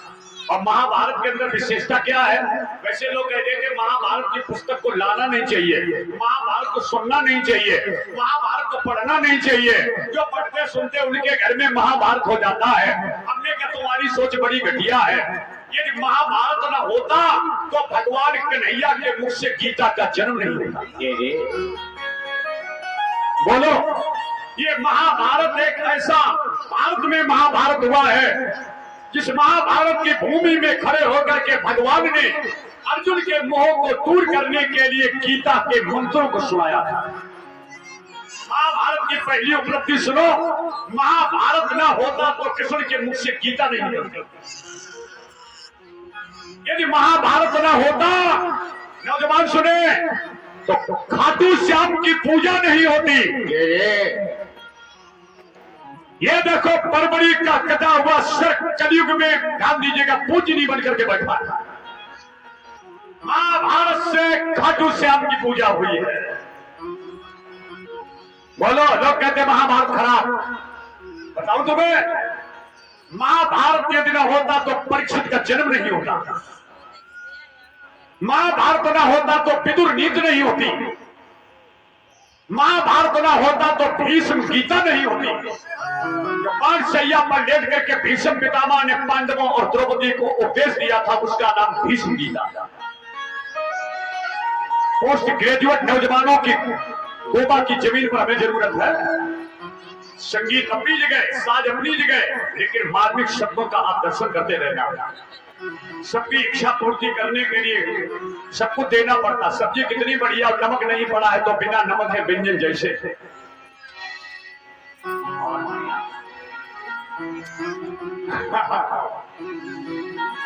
हर किसी को कभी कभी कुछ ना कुछ देना पड़ता है, लेकिन उसके भाव हमारे आप अंदाजा लगाओ मैं किस भाव से क्या चीज देता हूं। ये महाभारत की सब उपलब्धियां हैं। महाभारत पढ़ने योग्य है, सुनने योग्य है, मनन करने योग्य है। महाभारत की गीता पढ़ो, महाभारत की भीष्म गीता पढ़ो, महाभारत की विदुर नीति पढ़ो, महाभारत का चाणक्य नीति पढ़ो, महाभारत के खाटू श्याम की कथा सुनो, महाभारत से परीक्षित जन्म की कथा सुन करके अपने जीवन में सच्चा आनंद। अब तो लड़कियां भी बहुत पढ़ी लिखी होती हैं, ध्यान दिए, ग्रेजुएशन कर रही है, कोई इंटर कर रही है। वक्ता के वो वक्तव्य को सुन करके अब तो बड़े बड़े शहरों में लड़कियां शाम को बैठ करके प्रश्न करती थी, महाराज जी व्याकरण का आपका विषय क्या है? वो जमाना चले गए जो ना लगाओ, तमाम प्रकार के अलीगढ़ लोग गीत गा करके चले जाते हैं। समाज बहुत परिवर्तनशील हुआ है, वेल क्वालिफाइड लोग हो चुके हैं। चिंतन करें कथा में। अच्छा, आपसे निवेदन, परीक्षित जन्म शुरू कर रहे हैं। महाभारत क्यों हुआ? महाभारत क्यों हुआ? लोग कहते हैं कि कन्हैया ने महाभारत करवाया। आपने कितनी घटिया सोच, कृष्ण ने नहीं करवाया। महाभारत के दो पहलू हैं। पांडव कितने भाई थे? 6। अच्छा, 5 नहीं थे? 5 थे, 6 पहले हैं। 5 माने की 6? 6 मानो 6, 5 रहेंगे। 5 थे, अब 6 हैं। 6 थे, 5 रहे। वैकल्पिक तरीके से कर्ण वैकल्पिक ध्यान दीजिएगा। तो वास्तविकता की दृष्टि से पांडव 5 थे। पांडव कितने थे? 5। देखना, 5 पांडवों में बड़ा कौन था? धर्मराज युधिष्ठिर। 5 में बड़ा था धर्म। संख्या कम है, संख्या बल कम है, लेकिन बड़ा है धर्म। ऐसी तो बात है। उत्तर सुनते रहना बेटा, व्यवहारिक जीवन में कथा उतरेगी अगर थोड़ी ज्ञान से हमारी किसी लड़की बहू ने सुनी। 5 बड़ा धर्म, संख्या 100, संख्या है 100, कौरव थे 100, पैन दुष्सला, सुनते रहना जरा, संख्या कौरवों की 100 है, संख्या भी ज्यादा है, बाहुबली भी ज्यादा है, क्योंकि भीष्म पितामह भी हैं, गुरु द्रोणाचार्य भी हैं, कर्ण भी है, संख्या ज्यादा, बल ज्यादा, सब कुछ ज्यादा, लेकिन उधर 100 में बड़ा कौन है? दुर्योधन। धन। उधर बड़ा है धन, उधर बड़ा है धन और इधर बड़ा है धर्म। ध्यान दीजिए, अब आपसे निवेदन कर रहा हूं, बिल्कुल कायदे में बात कर रहा, बोलो धन बड़ा है धर्म, धर्म बड़ा है। इधर 5 में धर्म बड़ा है, उधर 100 में धन बड़ा है। ध्यान दीजिएगा, जिस समय धन को लोग सब कुछ मानते हैं, उन्हीं के जीवन में बिगड़ने का मौका आया है। पैसा कुछ है और धर्म सब कुछ है। धन की रक्षा करने वाला धर्म है। धन जब बचेगा तब धर्म से ही बचेगा। लोग कहते हैं कि पैसा है तो सब कुछ है, जिम्मेदारी चली गई, दौलत नर्सिंग होम में लुट गई, लोगों के परिवार नहीं, पूरे पूरे किला ढह गए, उल्लू बोल रहे हैं, दिया बुझ गए। दौलत के दीवानों में निवेदन करता हूं, ये पैसा केवल मन का धन है, ये कल्पना का धन है। धन नहीं, धर्म ही मेरे जीवन का सच्चा साथी है। निवेदन करूं आपसे, कितने भाव से लोग कथा सुनने लगे। धन धर्म से कमाओ और समय आने पर धन का कुछ हिस्सा श्रद्धा विश्वास से धर्म में लगाओ। ये मैं नहीं कहता हूं कि हमें लुटाओ, किसी गरीब लड़की के कन्यादान में लगाओ, किसी संत के आश्रम में भंडारा के निमित्त ले जाओ। सुन लो प्रसंग, घर में बताना जाकर बेटा, ये भाई भाई की लड़ाई नहीं हुई है, ये लड़ाई हुई है धन और धर्म की। धर्म जीता है और धन हारा है। और बताऊं तुम्हें, भगवान श्याम सुंदर ने इतना चाहा कि भाई भाई में युद्ध ना हो। चिंता कीजिएगा हमारी बात पर, अभी इधर बोल रहे हैं आपकी तरफ, अगर आप थोड़ा समय देंगे तो कथा को राम कथा से जोड़ देंगे। भगवान श्री यादवेंद्र सरकार ने बराबर ये प्रयास किया कि भाई भाई के अंदर विद्वेष ना हो। खुश रहो, यशस्वी हो।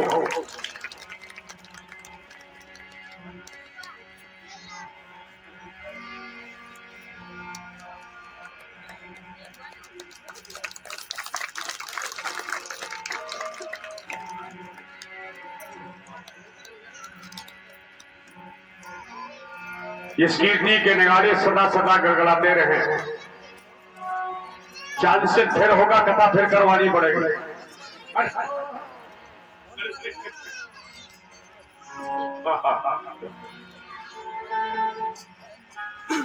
भाव पक्ष में आए आप कथा में।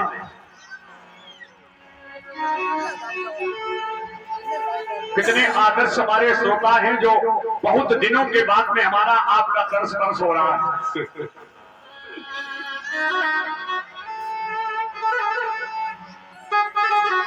भदौरिया परिवार में आए थे वीरेंद्र कटियार के यहाँ, कनौजिया के यहाँ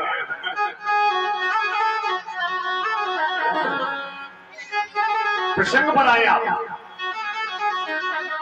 भगवान श्री केशव जी ने दुर्योधन को बार बार समझाने का प्रयास चल करके किया। अब बताओ, इतने सतर्कता है। द्वारिकाधीश ने अपना स्टैंडर्ड, अपना कैरियर छोड़ दिया। बात समझे मारी आप? द्वारिकाधीश ने अपना स्टैंडर्ड, अपना कैरियर छोड़ा और भाई भाई के भ्रातृत्व प्रेम को सुरक्षित रखने के लिए भगवान दुर्योधन को समझाने के लिए 3 बार गए। और प्रभु ने कितनी अच्छी बात रखी कि वैसे आधा अधिकार पांडवों का है, आधा दे दो। लेकिन दुर्योधन को अपने पैसे की नजाकत थी, अपने सहयोगियों का इसे नखरा था कि हमारे सहयोगी तो बड़े तीरंदाज हैं। भीष्म पितामह, कर्ण आदि आदि। दुर्योधन ने कहा, अरे यदुवंशी कन्हैया, आप मेरी पंचायत करने आया, आधा दे दे। सूचक ग्राम दास्यामी बिना युद्धेन केशवा। अब देखो, यहाँ भगवान युद्ध नहीं करवा रहे। दुर्योधन क्या कहता, सूचक ग्राम दास्यामी, सुई के नोक के बराबर जमीन नहीं देंगे जब तक युद्ध नहीं होगा। वो तो खुद युद्ध मांग रहा था। लड़ाई लड़ने की जब तमन्ना होती है तब लोग खरंजा पर घूंटा गाड़ते हैं। पीछे मकान की रोड में कुत्ता कूद रहे, ध्यान आगे कब्जा कर लगे, बुलाएगा कौन पंचायत वालों, हम निपट गए। बताओ, अब यहाँ तो युद्ध मांगा जा रहा है। समझो बात हमारी, कृष्ण ने युद्ध करवा रहे। भगवान ने कहा शायद मामला टल जाए। भगवान फिर पहुंचे, दुर्योधन से कहा 5 गांव दे दो। दुर्योधन ने कहा, हम मालूम पड़ गया कि मामला सरेंडर हो गया है। अब दुर्योधन आउटसाइड हो गया। उसने कहा, ए नचैया गवैया, पंचायत करने वाले भगवत के। भगवान कहने लगे, आउट ऑफ कंट्रोल है, विनाशकाली विपरीत बुद्धि है, मरा राजनीति पर जमे। जो ये देखो इनकी भाषा बोल रहा है। भगवान कहते हैं, आधा ना दे तो 5 गांव दे दे। सूचक ग्राम दास्यामी बिना युद्धेन केशवा बिना युद्धेन। भगवान ने कहा, इसकी भाषा में परिवर्तन नहीं हो रहा है। भगवान दौड़ करके तीसरी बार गए, कहने लगे 1 गांव दे दो, माना मत। 1 गांव, 5 है तो 5 के लिए 1 गांव दे दो। वो फिर बोला, सूचक ग्राम दास्यामी। भगवान कहने लगे, हमें मालूम पड़ता मामला किनारे है। यही विधना दारुण दुख दे,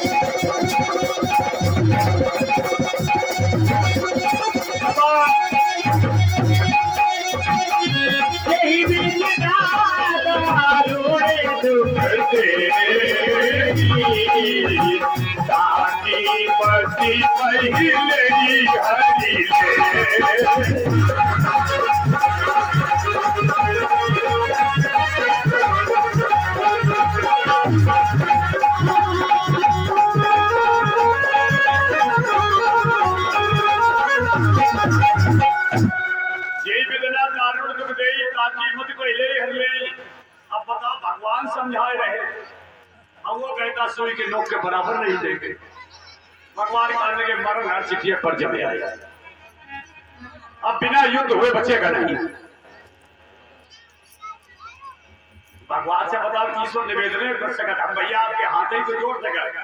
अब फिर अंदाज लगाओ, अगले घूमने जिसके माने अब मामला गड़बड़ होने वाला, ठेकेदार नहीं। चिंतन कीजिए, दुर्योधन ने एक भी बात नहीं मानी। ये तो इधर की बात रही। अब तुम सुनो, आप शांत रहना, आप सुनो। द्रौपदी जैसी आदर्श नई नवेली बहुरिया की अगर वाणी का संयम बिगड़ा ना होता तो महाभारत नहीं होता। ये तो भाई भाई बात हो गई। द्रौपदी जैसी आदर्श बहुरिया की वाणी का संयम, जब जीभ बिगड़ती है तब जीवन बिगड़ता है, और जब जीभ बिगड़ती है तब जिंदगी बिगड़ती है। अपनी अपनी जीभ संभालो। जिनकी जीभ ज्यादा बिगड़ी है उनकी जिम्मेदारी बिगड़ी, जिनकी ज्यादा जीभ चली उनकी जिंदगी खतरे में पड़ी। ध्यान दीजिए।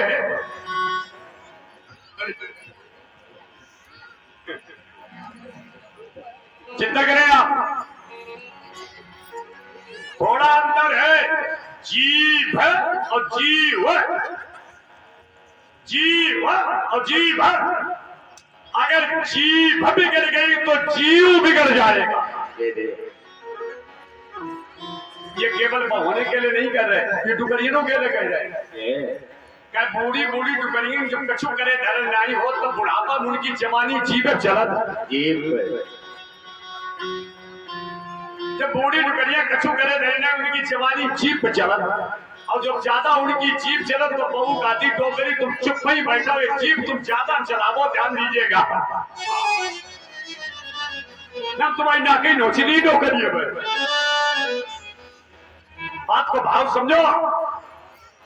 अपनी जीभ को संयम से रखना ही आपके जीवन में परम शांति है। ज्यादा स्वादिष्ट भोजन करने वाला कभी भजन नहीं कर पाएगा। हमने आप, क्योंकि वो जीभ का गुलाम हो चुका है। और जिसने जीभ को संयम में कर लिया उसको हर स्थिति में शांति नहीं, परम शांति कर लिया, हर स्थिति में स्थिर पकड़ता है। एक एक सूत्र समझो मारा। भोग लगा करके बेटा आज से भोजन करना अपने घर में। दो तीन नियम सुन लो आज हमारे। भजन करके भोजन बनाना, भजन करके भोजन बनाना। एक बार एक नौजवान बच्चे ने हमसे पूछा, महाराज जी मन मेरा भजन में नहीं लगता है। हमने कहा एक रास्ता बताए, हमारे बाबा बताते थे, जैसा खाओगे अन्न वैसे ही बनेगा। ये मन हमारा बिगड़ल क्यों हुआ है? हमारे अन्न में सबसे ज्यादा प्रदूषण हो गया है। हमने अपनी दादी को बेटा देखा, हमारी दादी पहले गेहूं धोती थी और गेहूं धोने के बाद में फिर चकिया जब चलाती थी तो भजन करके बैठवा करके गीत गाती थी। हाँ देखो टुकड़ियां खुश हो रही है, गेहूं धोए जाते और पीसे जाते, और इसके बाद अन्ना लगाओ, अनाज धोएंगे, चौका लगाएंगे, इसके बाद में रोटी जब बनाई जाती उसको भजन करके बनाई जाती। आज से कैसे रोटी बनाओगी? भजन करके भोजन बनाना। कैसे बनाना?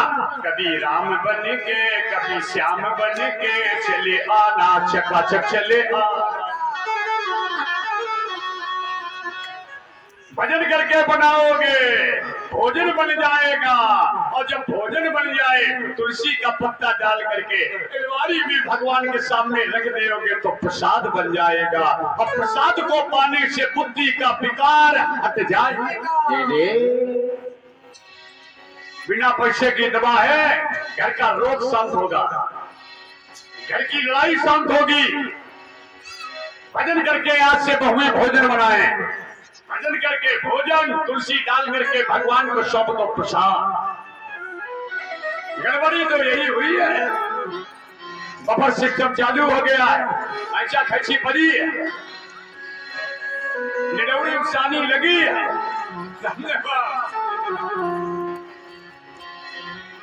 हर प्रकार के पेशेंट बाई में खींच रहे, मन भजन में नहीं लग सकता है क्योंकि भोजन बिगड़ गया है। अन्न में ही गुणदोष है। ना सुने हमारे जो बुजुर्ग आए, भीष्म पितामह ने दुर्योधन जैसे चरित्रहीन के घर का अन्न खाया ना होता तो सामने बहू की साड़ी खिंच रही थी, ये नपुंसक बना बैठा था। भीष्म पितामह ने गंदा भोजन कर लिया था, नामर्द बना बैठा था, शादी का पल्लू दुर्योधन खींच रहा था। कहां चली गई ठकुराई? कन्नौज के अजामिल पंडित ने वैश्या के घर का भोजन कर लिया था, कहां चली गई पंडिताई? दुर्वासा ने भोजन कर लिया था दुर्योधन के घर का, द्रौपदी की जंगल में परीक्षा लेने गया, कहां गई संतगिरी? अन्न में सबसे बड़ा है दोष। अन्न के दोष को मिटाने के लिए बहुएं हमारी प्रार्थना सुने, भजन करके शुद्ध अवस्था में भोजन बनाओ, तुलसी डाल करके गोविंद को भोग लगाओ, और इसके बाद में जिस समय भोजन को पाओगे आपके जीवन में एक नई शांति की किरण जाग जाएगी। आप समझो, आपका काम समझो। आप हमारी बात को समझ पाए या ना समझ पाए, निवेदन हाथ जोड़ करके करता हूं, केवल कथा समझ नहीं आता। यहां आ जाओ विषय पर। द्रौपदी की पानी का संयम बिगड़ा ना होता, अंधा से अंधा तो महाभारत नहीं होता। एक अंधा कह दिया। 18 दिन में 18 अक्षौणी सेना मारी गई। परीक्षित जन्म जब आप सुनेंगे तो आप हमें आशीर्वाद देकर के जाएंगे। ऐसी जगह पर कथा दर्द से भरी भरी कर देगा। 18 दिन में 18 अक्षौणी सेना मारी गई। भीष्म पितामह बाण सैया पर चले गए। दुर्योधन के 99 भाई मारे गए। ये क्या होने लगा? दुर्योधन के 99 भाई मर गए। जो दुर्योधन से छोटे थे,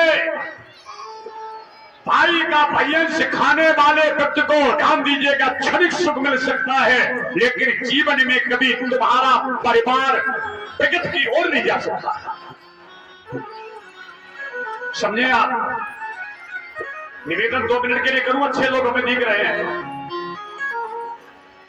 महाभारत में एक भाई भाई के अधिकार को छीन रहा है और रामायण में एक भाई भाई के लिए अपना अधिकार छोड़ रहा है। हमें बहुत मजबूत लोगों की गोबा में जरूरत है तो कथा का मूल्यांकन करके आशीर्वाद देकर के जाए। महाभारत में एक भाई भाई के रक्त का प्यासा है, भाइयंश को देना नहीं चाहता। एक विशुआ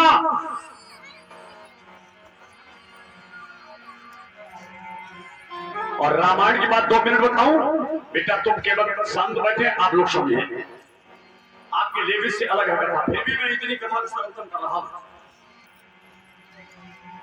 हमारे विशेष कार्यक्रम आपके क्षेत्र में 2 लगे हैं जिसमें विद्वानों का सम्मेलन होगा। 1 जनवरी से मैं बोलूंगा, ध्यान दीजिएगा, भवानीपुर, और 14 जनवरी से मैं बोलूंगा मैं अनौगी। ये दोनों कार्यक्रम हमारे विशेष कार्यक्रम लगे हैं जिसमें विद्वान संत सम्मेलन की स्थिति है। दोनों कार्यक्रम को आप देखें, लाइव कार्यक्रम है। 1 हफ्ते के बाद में आपके क्षेत्र में सब होर्डिंग बैनर पंपलेट लगाए जाने लगे थे। 1 जनवरी से मैं बोलूंगा भवानीपुर और 14 जनवरी से ठाकुर महेंद्र सिंह वैश्य के यहाँ प्रधान जी के यहाँ में 14 जनवरी से 2 कार्यक्रम हमारे 7 दिन के अंतराल में विशेष कार्यक्रम लगे जहां पर विद्वानों के सम्मेलन की व्यवस्था की गई है। आनंद लेकर सेवा कथा जी भी महाराज जी वर्णन कर रहे हैं। महाभारत में एक भाई भाई के अधिकार को छीन रहा है और रामायण में भरत जी मौके पर नहीं, भरत जी ममाने में है। राम को राजगद्दी के अभिषेक की तैयारियां हो चुकी। राम राजा बनने की पूरी तैयारी। जब राम के राजा बनने का समय आया, राम जी ने विरोध किया। समझो, मेरा भैया भरत मौके पर नहीं है, महात्मा वशिष्ठ भी बैठे हुए हैं। राम जी ने कहा जितने भी यहाँ पर आदर्श संत बैठे, मेरी बात सुन लो, मैं राजगद्दी पर राजा बनकर के अवध में नहीं बैठूंगा। लोगों ने कहा कौन बैठेगा?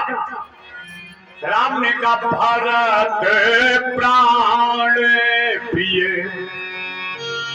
जो रामायण के विद्वान हो, भरत प्राण प्रिय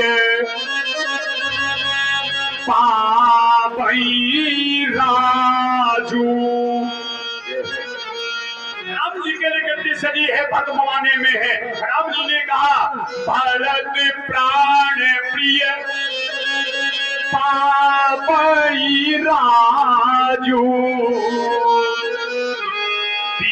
सब विधि मोहे सैनी मुख आयो।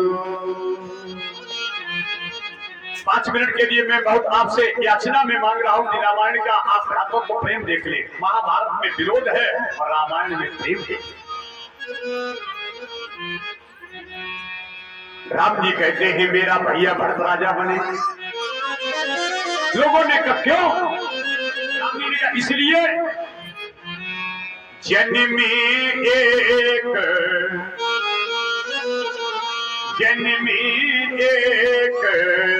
संग सब भाई। जन्मी एक संग सब भाई। भोजन शयन केली लड़िकाई। अब लगाओ, चारों भैया में एक साथ आए हैं, एक साथ भोजन किया, एक साथ सोए हैं, एक साथ खेले हैं। और सुनो ये प्रेम देखो राम का।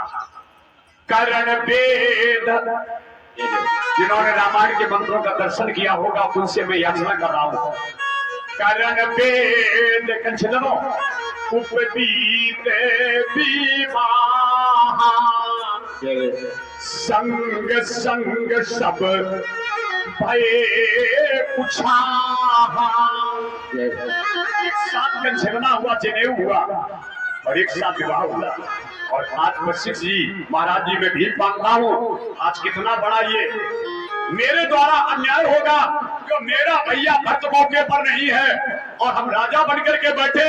ध्यान दीजिए, कभी नहीं। विमल वंश ये अनुचित एको, बंधु बिहारी पड़े ही अभिषेक। विमल वंश ये रकुल वंश है, ये राजा रघु का वंश है। इसमें दोष लग जाएगा कि और तो सब काम एक साथ हुए और जब राजगद्दी का नंबर आया तो राम जी ने बिना भैया भक्त के राज तिलक लेकर के गद्दी पर बैठ गए। मेरे जीवन में कलंक लग जाएगा। और राम जी ने यहां तक कह दिया, प्रथम गनी है सोई मूड समाजा। समाज के सबसे प्रथम मूर्ख मैं माना जाऊंगा। प्रथम गनी सोई मूड समाजा।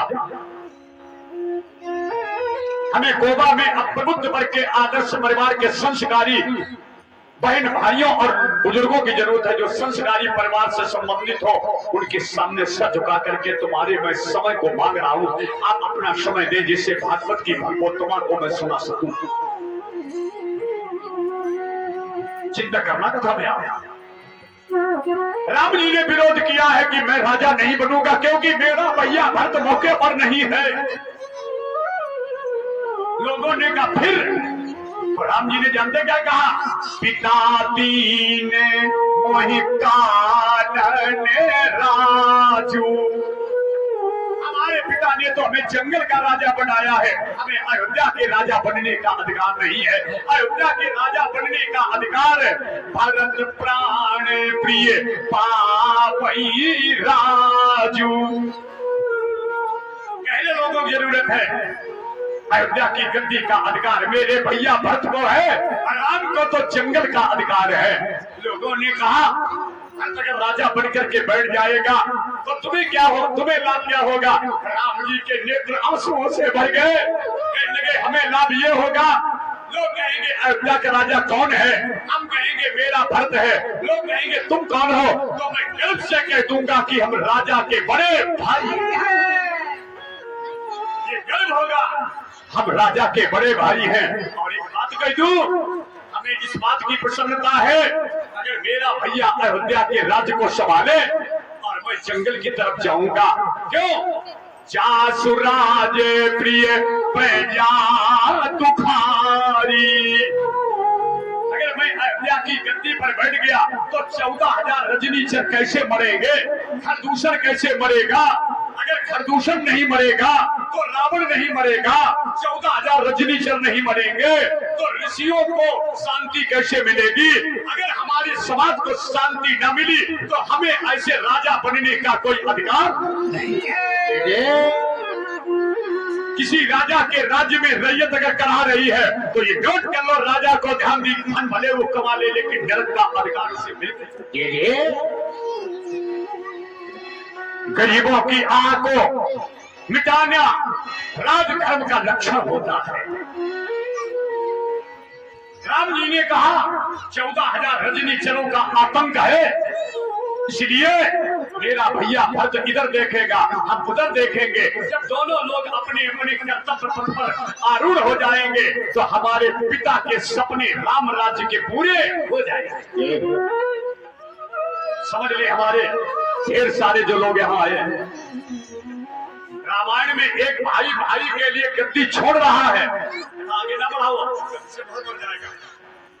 आपके आशीर्वाद से मैं राम कथा का विमर्श करता हूं। रामायण में एक भाई भाई के अधिकार, भाई के लिए अधिकार माने गद्दी छोड़ रहा है, और रामायण में एक, महाभारत में एक भाई भाई के अधिकार को छीन। महाभारत तो ही होता है। आप तुम्हारी बात मजाक मानेंगे। एक बार मैं तिरवा से कन्नौज जा रहा था और मैं 3 व्हीलर पर बैठा था। एक भाई साहब रामायण का पाठ कर रहे थे। हमने कहा आज हमारी बड़ी सौभाग्य है जो हमें तुलसी दादा रामायण में क्या मैजिक में मिल गए।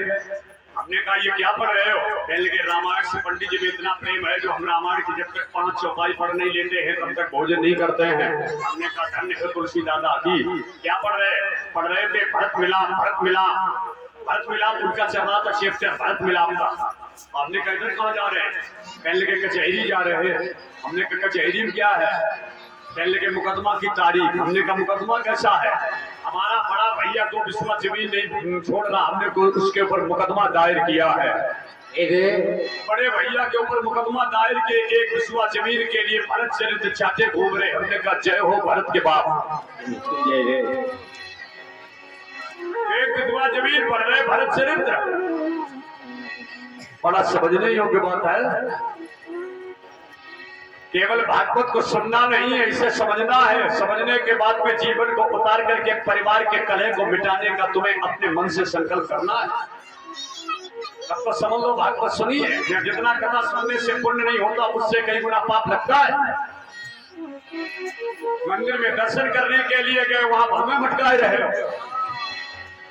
गंगा नहाने लोग जाते, ऊंचे टीला पर खड़े होकर के बिना वस्त्र पहने बेटियों को देखते, रास्ता में एक्सीडेंट, लल्ला पर को गंगा ने हमारा लड़का खाए लो। गंगा जी पर दोष लगा है, चिंता करो जरा।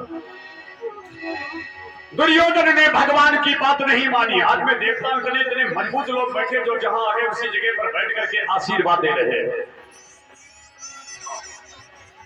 दुर्योधन ने एक भी बात नहीं मानी। 18 दिन में 18 अक्षौणी सेना, दुर्योधन के 99 भाई मारे गए।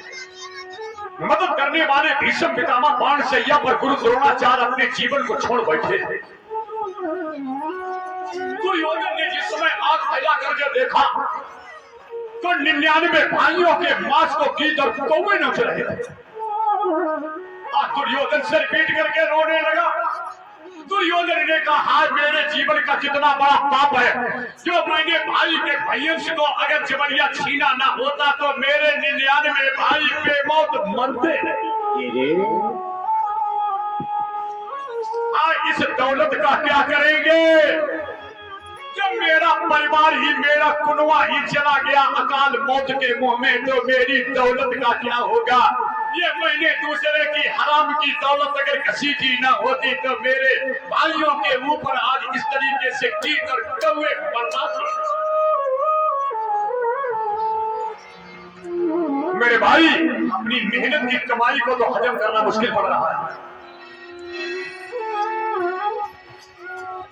आप कहोगे ऐसी बात? मैंने भी कहा था 80% गलत। क्यों? मैंने भी वो दिन देखा है जब मैंने अपने 18 साल के बच्चे के ऊपर अपने हाथों से कफन डाल करके अर्थी निकाली। पहले मैं ये समझता था ये भागवत की कथा का धन मनोरंजन है।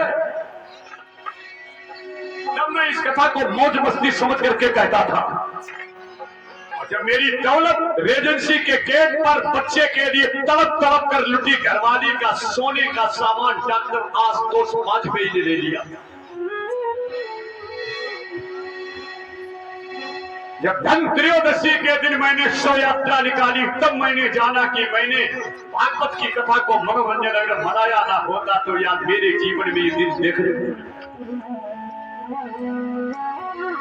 उसी दिन से मेरे गोविंद के सामने रो लेता हूं कि मैंने बड़े अक्षम अपराध किए हैं प्रभु। अब हमारे उन किए हुए अपराधों को प्रभु क्षमा कर देना, वाणी को संयमित कर देना, जिससे कि अब वाणी से सामने वाले को कहीं कुछ धक्का न लगे। कथा में जितनी देर बैठ करके प्रायश्चित करोगे उतना तुम्हारा वजन हल्का समझ। अब कोई विकल्प तो है नहीं, केवल प्रायश्चित करना ही मेरे जीवन का एक लक्ष्य है। चिंतन करें आप अपनी जिंदगी के बैकग्राउंड को याद करके एकांत में बैठ करके पानी पर संयम करके रोता है गोविंद बहुत अपराध किए मैंने, सब बहुत अपराध, क्षमा कर दो तुम दीन बंधु हो करुणा सिंधु हो। प्रणत पाल रघुवंश मन करुणा सिंधु खराब गए शरण प्रभु राखिए सब अपराध। विशाल ऐसा भाव बना दो कि हम समर्पण भाव से तेरी शरणागति में आए। चिंतन करें आप कथा में। बिल्कुल बेटा आपसे झूठ नहीं बोलता, जो मैं बोला हमारा 40 साल का जवान बाप खत्म हुआ। जवानी में मेरी माता ने हाथ की चूड़ियां तोड़ी और हमारी माँ के सामने मेरे बेटा की जब अर्थी रखेगी तो मेरी माँ रोई, दादी जिंदा बैठी नाती पर कफन पड़ा। परीक्षित जन्म की जब कथा सुनाता हूं तो दिल की धड़कन बढ़ जाती है। आज दुर्योधन को वो दिन याद आया कि मैंने किसी बहन बेटी को छेड़ा ना होता, मैंने दूसरे की, ध्यान दीजिएगा, बहन बेटी को छेड़ा, मैंने दूसरे के धन को लूटा। जवानी के नशे में मैंने कितने गंदे गंदे काम किए। मेरे परिवार में दीपक जलाने वाला नहीं रहा, मेरी मदद करने वाले गुरु द्रोणाचार्य मरे, मेरी मदद करने वाले भीष्म पितामह मेरे पाप की वजह से बाण सैया पर कराते हुए गिरे। सुनो, और भीमसेन की गदा के द्वारा दुर्योधन की जंघा भी तोड़ दी गई। वृकोदरा विद्ध गदा विमर्शे भगनोर दंडे धृतराष्ट्र पुत्रे, ये भागवत के श्लोक है। जब भीमसेन ने अपनी गदा से, कितने भाव से लड़कियां बहुएं, किसी के नेत्र में आंसू हैं तो मेरे दिल के अंदर भूख है, मैं क्षमा मांगता हूं, दिल से रो रहा हूं। प्रभु जान में अनजान में हमसे बहुत बात हुए हैं, बस आप क्षमा करो। समाज में व्यासपीठ पर तुमसे अपनी गलती को स्वीकार करके और अपराध क्षमा शेष समय अपने भजन के लिए हमें होश दे दो। भीमसेन ने अपनी गदा के द्वारा दुर्योधन की जंघा को तोड़ दिया, मरा नहीं। भीमसेन ने गदा चलाई, वृकोदरा विद्ध गदा विमर्शे भगनोर दंडे धृतराष्ट्र पुत्रे। जब दुर्योधन की जंघा टूटी, रक्त बहा, फिर भीमसेन ने गदा उठाई। भगवान कृष्ण ने कहा भीम गदा पर गदा चलाते रहना, लेकिन दुर्योधन नहीं मरेगा। क्यों?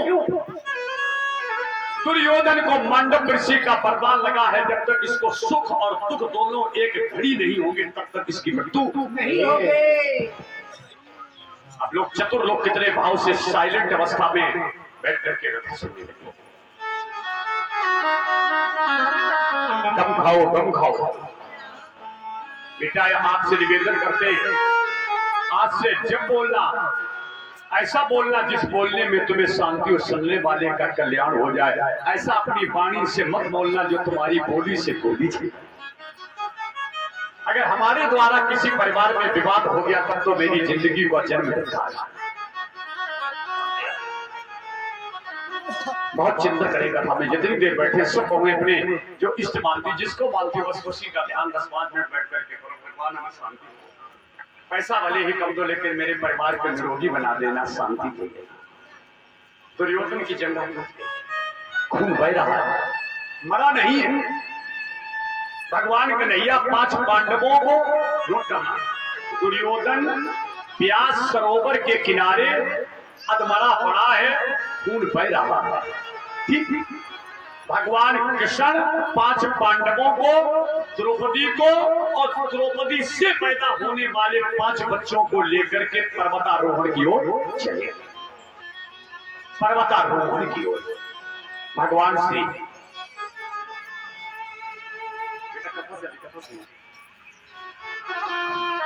जय श्री श्याम। बहुत भावात्मक भाव है। दुर्योधन व्यास सरोवर के किनारे अधमरा पड़ा है और कृष्ण 5 पांडव, द्रौपदी और द्रौपदी से पैदा होने वाले 5 बच्चों को लेकर के पर्वत की ओर चले। पांडवों ने द्रौपदी के अलावा अन्य विवाह किए थे, जैसे भीमसेन ने शादी की थी हिडिंबा नाम की राक्षसी से, बच्चा पैदा हुआ था घटोत्कच। अर्जुन ने शादी की थी कृष्ण भगवान की बहन सुभद्रा से, बच्चा पैदा हुआ था अभिमन्यु। ये वीरता की वैदिक मर्यादा को बचाने के लिए परिस्थिति वश विवाह हुए थे। व्याकरण के शब्दों पर ध्यान दो। वीरत्व की मर्यादा बचाने के लिए परिस्थिति के वश हुए थे विवाह। लेकिन जो द्रौपदी के संबंध हुआ है, माता कुंती ने समय समय के अंतराल पर जो सौंपा है, द्रौपदी से पैदा होने वाले 5 बेटा, सुतसेन, सुतबाहु, सुतकर्मा, सुतानी, सुतधनवा, ये पांडवों और द्रौपदी के समय समय के अंतराल पर संसर्ग करने से संतान। तो 5 बेटा द्रौपदी, पांडव और कृष्ण दुर्योधन को अधमारा छोड़ करके पर्वत पर पहुंच चुके हैं। द्रौपदी अपने 5 बच्चों को घास फूस के बिछौने पर लिटाए है, चद्दर पड़ा है, सो रही है। कृष्ण और 5 पांडव आज खुशी का जश्न मनाने के लिए पर्वत पर घूम रहे हैं। और इधर भीष्म पितामह बाणशैया पर और दुर्योधन की जंघाएं टूट चुकी हैं। अब समझो ये सिस्टम से पूरा। दुर्योधन से मिलने के लिए अंत समय में आया गुरु द्रोणाचार्य का बेटा अश्वत्थामा आ गया। कथा बड़ी गहरी हो रही है। उधर 5 बेटा बहुए चतुर्दश कथा सुनना, अभी देखो घटना हो जाएगी वहां। महतारी के सामने 5 बच्चों की चिता जलेगी। बड़े बुजुर्ग लोग संकेत करते हैं कि कथा कितने भाव से पड़ रही है।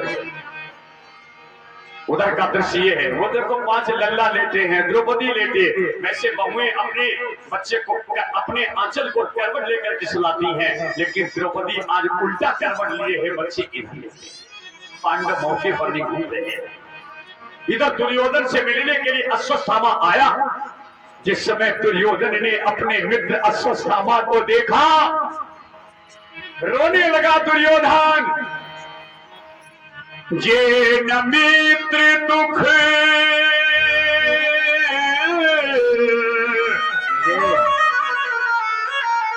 होय दुखारी,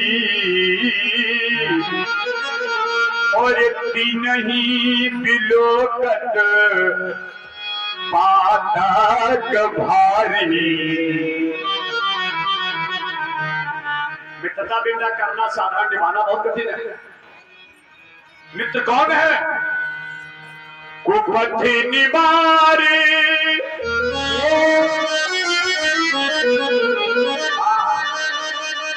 कुपथि निवारे, सुपंथ चलावा, और गुण प्रगटई अब गुण ही दुरावा। कौन है? गुण प्रगटे अब गुण ही, जो हमें कुमारक से निकाल करके सन्मार्ग क्यों ले जाए, वो मेरा है। दुर्योधन अश्वत्थामा से हाथ जोड़ करके रोया। इतनी शांति, आपकी शांति से वे कथा सुनाने में बड़ा ही अच्छा लगा। दुर्योधन और अश्वत्थामा ये 2 मित्र हैं। दुर्योधन आज अपने मित्र के सामने रोया, कहने के मित्रवर, मैं तुमसे भीख मांगता हूं। भीख ये है, हमारा पूरा परिवार मरा। दुर्योधन ने कहा मेरा पूरा परिवार मरा, मेरे सहयोगी मरे, मेरे गुरु तुम्हारे पिता मरे, और हमारा दर्द ये है कि 5 पांडव में से 1 पांडव अभी नहीं,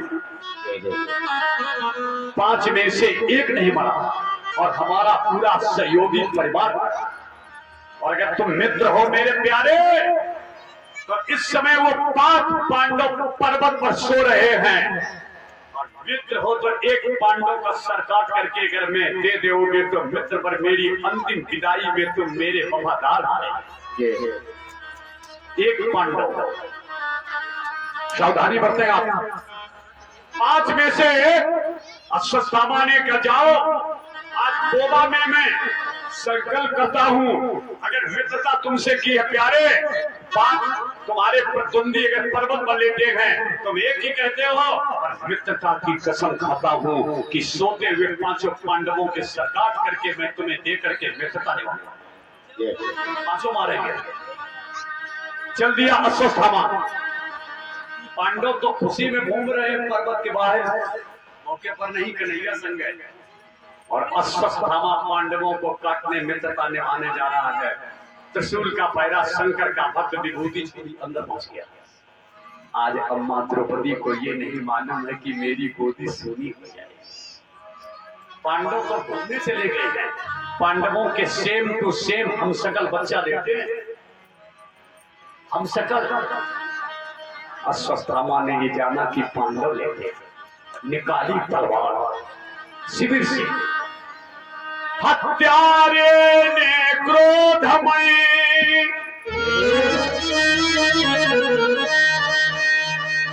हत्यारे ने क्रोधमय काटे पांचों बाल।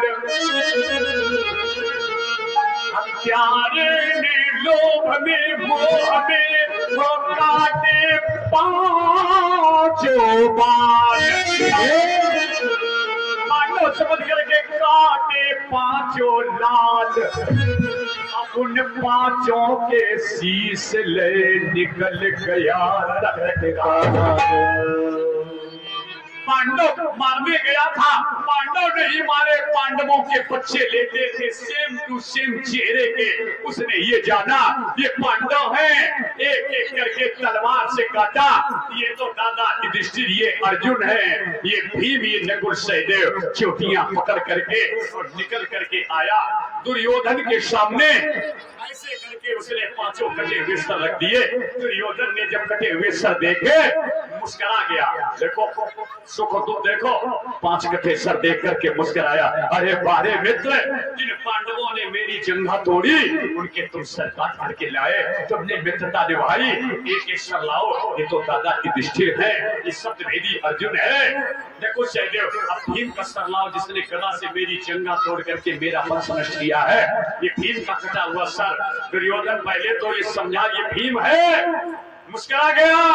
कहने लगे भीम तेरा कटा हुआ सर मेरे हाथों में है, मेरे अंदर भूख है कि मैंने तेरा कुछ नहीं कर पाया, ये कटा हुआ सर मेरा मित्र लाया। लो तमन्ना ये है कि दोनों हाथों से सर को पचका दूं, मसल दूं, मसल दूं। भीमसेन का सर समझ करके जैसे दोनों हाथों से सर को दाबा तो सर बीच से आधा आधा हो गया। भीम का सर होता तो दबने वाला नहीं था, क्योंकि बराबर कटा की टक्कर दुर्योधन और भीम झेलते थे। ये भीम का नहीं, भीम के बच्चे का था। जैसे सर बीच से दबा, दुर्योधन रोया। दुर्योधन ने कहा मित्रवर, तुमने मेरे साथ धोखा किया है, ये मेरे दुश्मन भाइयों के सर नहीं, तुमने भतीजे काट करके मेरे घर का दिया। ये दुश्मनी तो भाई से थी, ये छोटे भतीजे ध्यान दीजिएगा तो महापापी है, ध्यान दीजिएगा जो अबोध बच्चों के साथ में अन्याय करता है। ध्यान दिया, पहले भाई समझ करके हंसा, भतीजा समझ करके रोया। उसी समय दुर्योधन के प्राण निकल गए। दुख और सुख अश्वत्थामा खड़ा, रास्ता नहीं दिखाई पड़ रही है। डेड बॉडी के पास खड़ा, खोपड़ी वहीं पड़ी।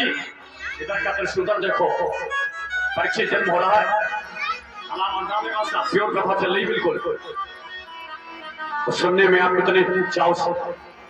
देखो मैया द्रौपदी की नींद खुली।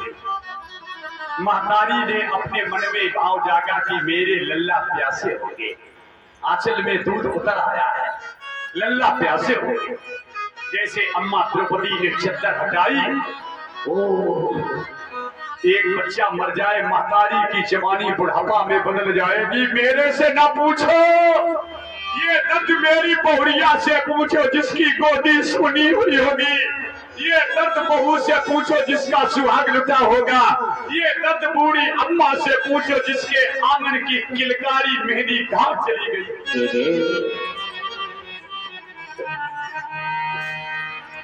द्रौपदी ने जिस समय चद्दर हटाया पर्वत से खून बह रहा है, मेरी माता खड़ी रो रही है। द्रौपदी बाल बिखराए हुए बच्चों पर पड़ी रो रही है। भाग रूठा इस कदर पर मौत भी आती नहीं, वो ज्वाल तो तन में लगी है पर जला जाता नहीं। मैंने जीवन में कितना पाप किया है जो द्रौपदी जैसी डायन ने 5-5 बेटा खा डाले। लोग कहेंगे अभागिनी महतारी जिंदा बैठी 5-5 बच्चे लाशें पड़ी। सुहागिन बहुओं विधवा को देख करके हंसना नहीं, चिंता करें कितने भाव से देखो। ये सब माताएं कथा सुन रही हैं। पूर्ण विश्वास है कि कल कथा पांडाल में बैठने के लिए जगह कम पड़ जाएगी। भावात्मक भाव से कथा की बात आगे पहुंच रही है। मैं दिल से कई वर्षों के बाद में कथा सुनाने के लिए आया हूं। आज द्रौपदी एक बच्चे को उठाती है, तब तक 5 पांडव खुशी का जश्न मना करके आ गया। जिस समय 5 पांडव घूम करके आए, द्रौपदी ने जिस समय देखा अर्जुन को, भगवान कन्हैया को, द्रौपदी हाथ जोड़ करके खड़ी हो गई। भैया कन्हैया, तुम्हारी उंगली पर चक्र की चोट लगी थी, तब मैंने कीमती साड़ी फाड़ करके बांधी थी। अब मातारी के 5-5 बेटा चिता पर चले गए, मैं अपनी जिंदगी कैसे काटूं? भगवान कृष्ण आज सर झुका गए। राम ने आप महाराज जी कथा जी में वर्णन कर रहे हैं, कैसी विलक्षण विडंबना। कथांतर विषय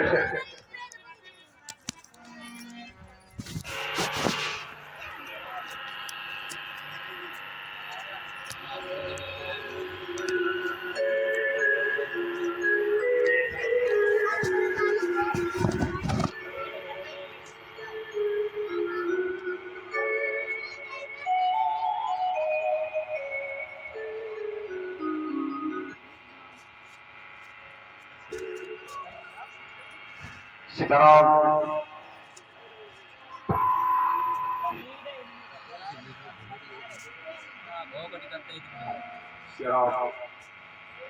सीताराम।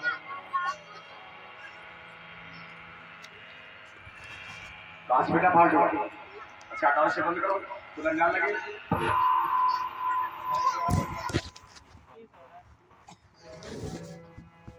विषय पाठ अंजलि बांध करके द्रौपदी भगवान से भीख मांग रही है। कितना सुंदर भाव है। बच्चे जन्म हो रहा है चंद मिनटों का। द्रौपदी भगवान से भीख मांग रही है, प्रभु मैं तुमसे एक निवेदन करता हूं, अगर मेरे 5 बेटा मर गए तो आपसे मेरी याचना है, एक बार उस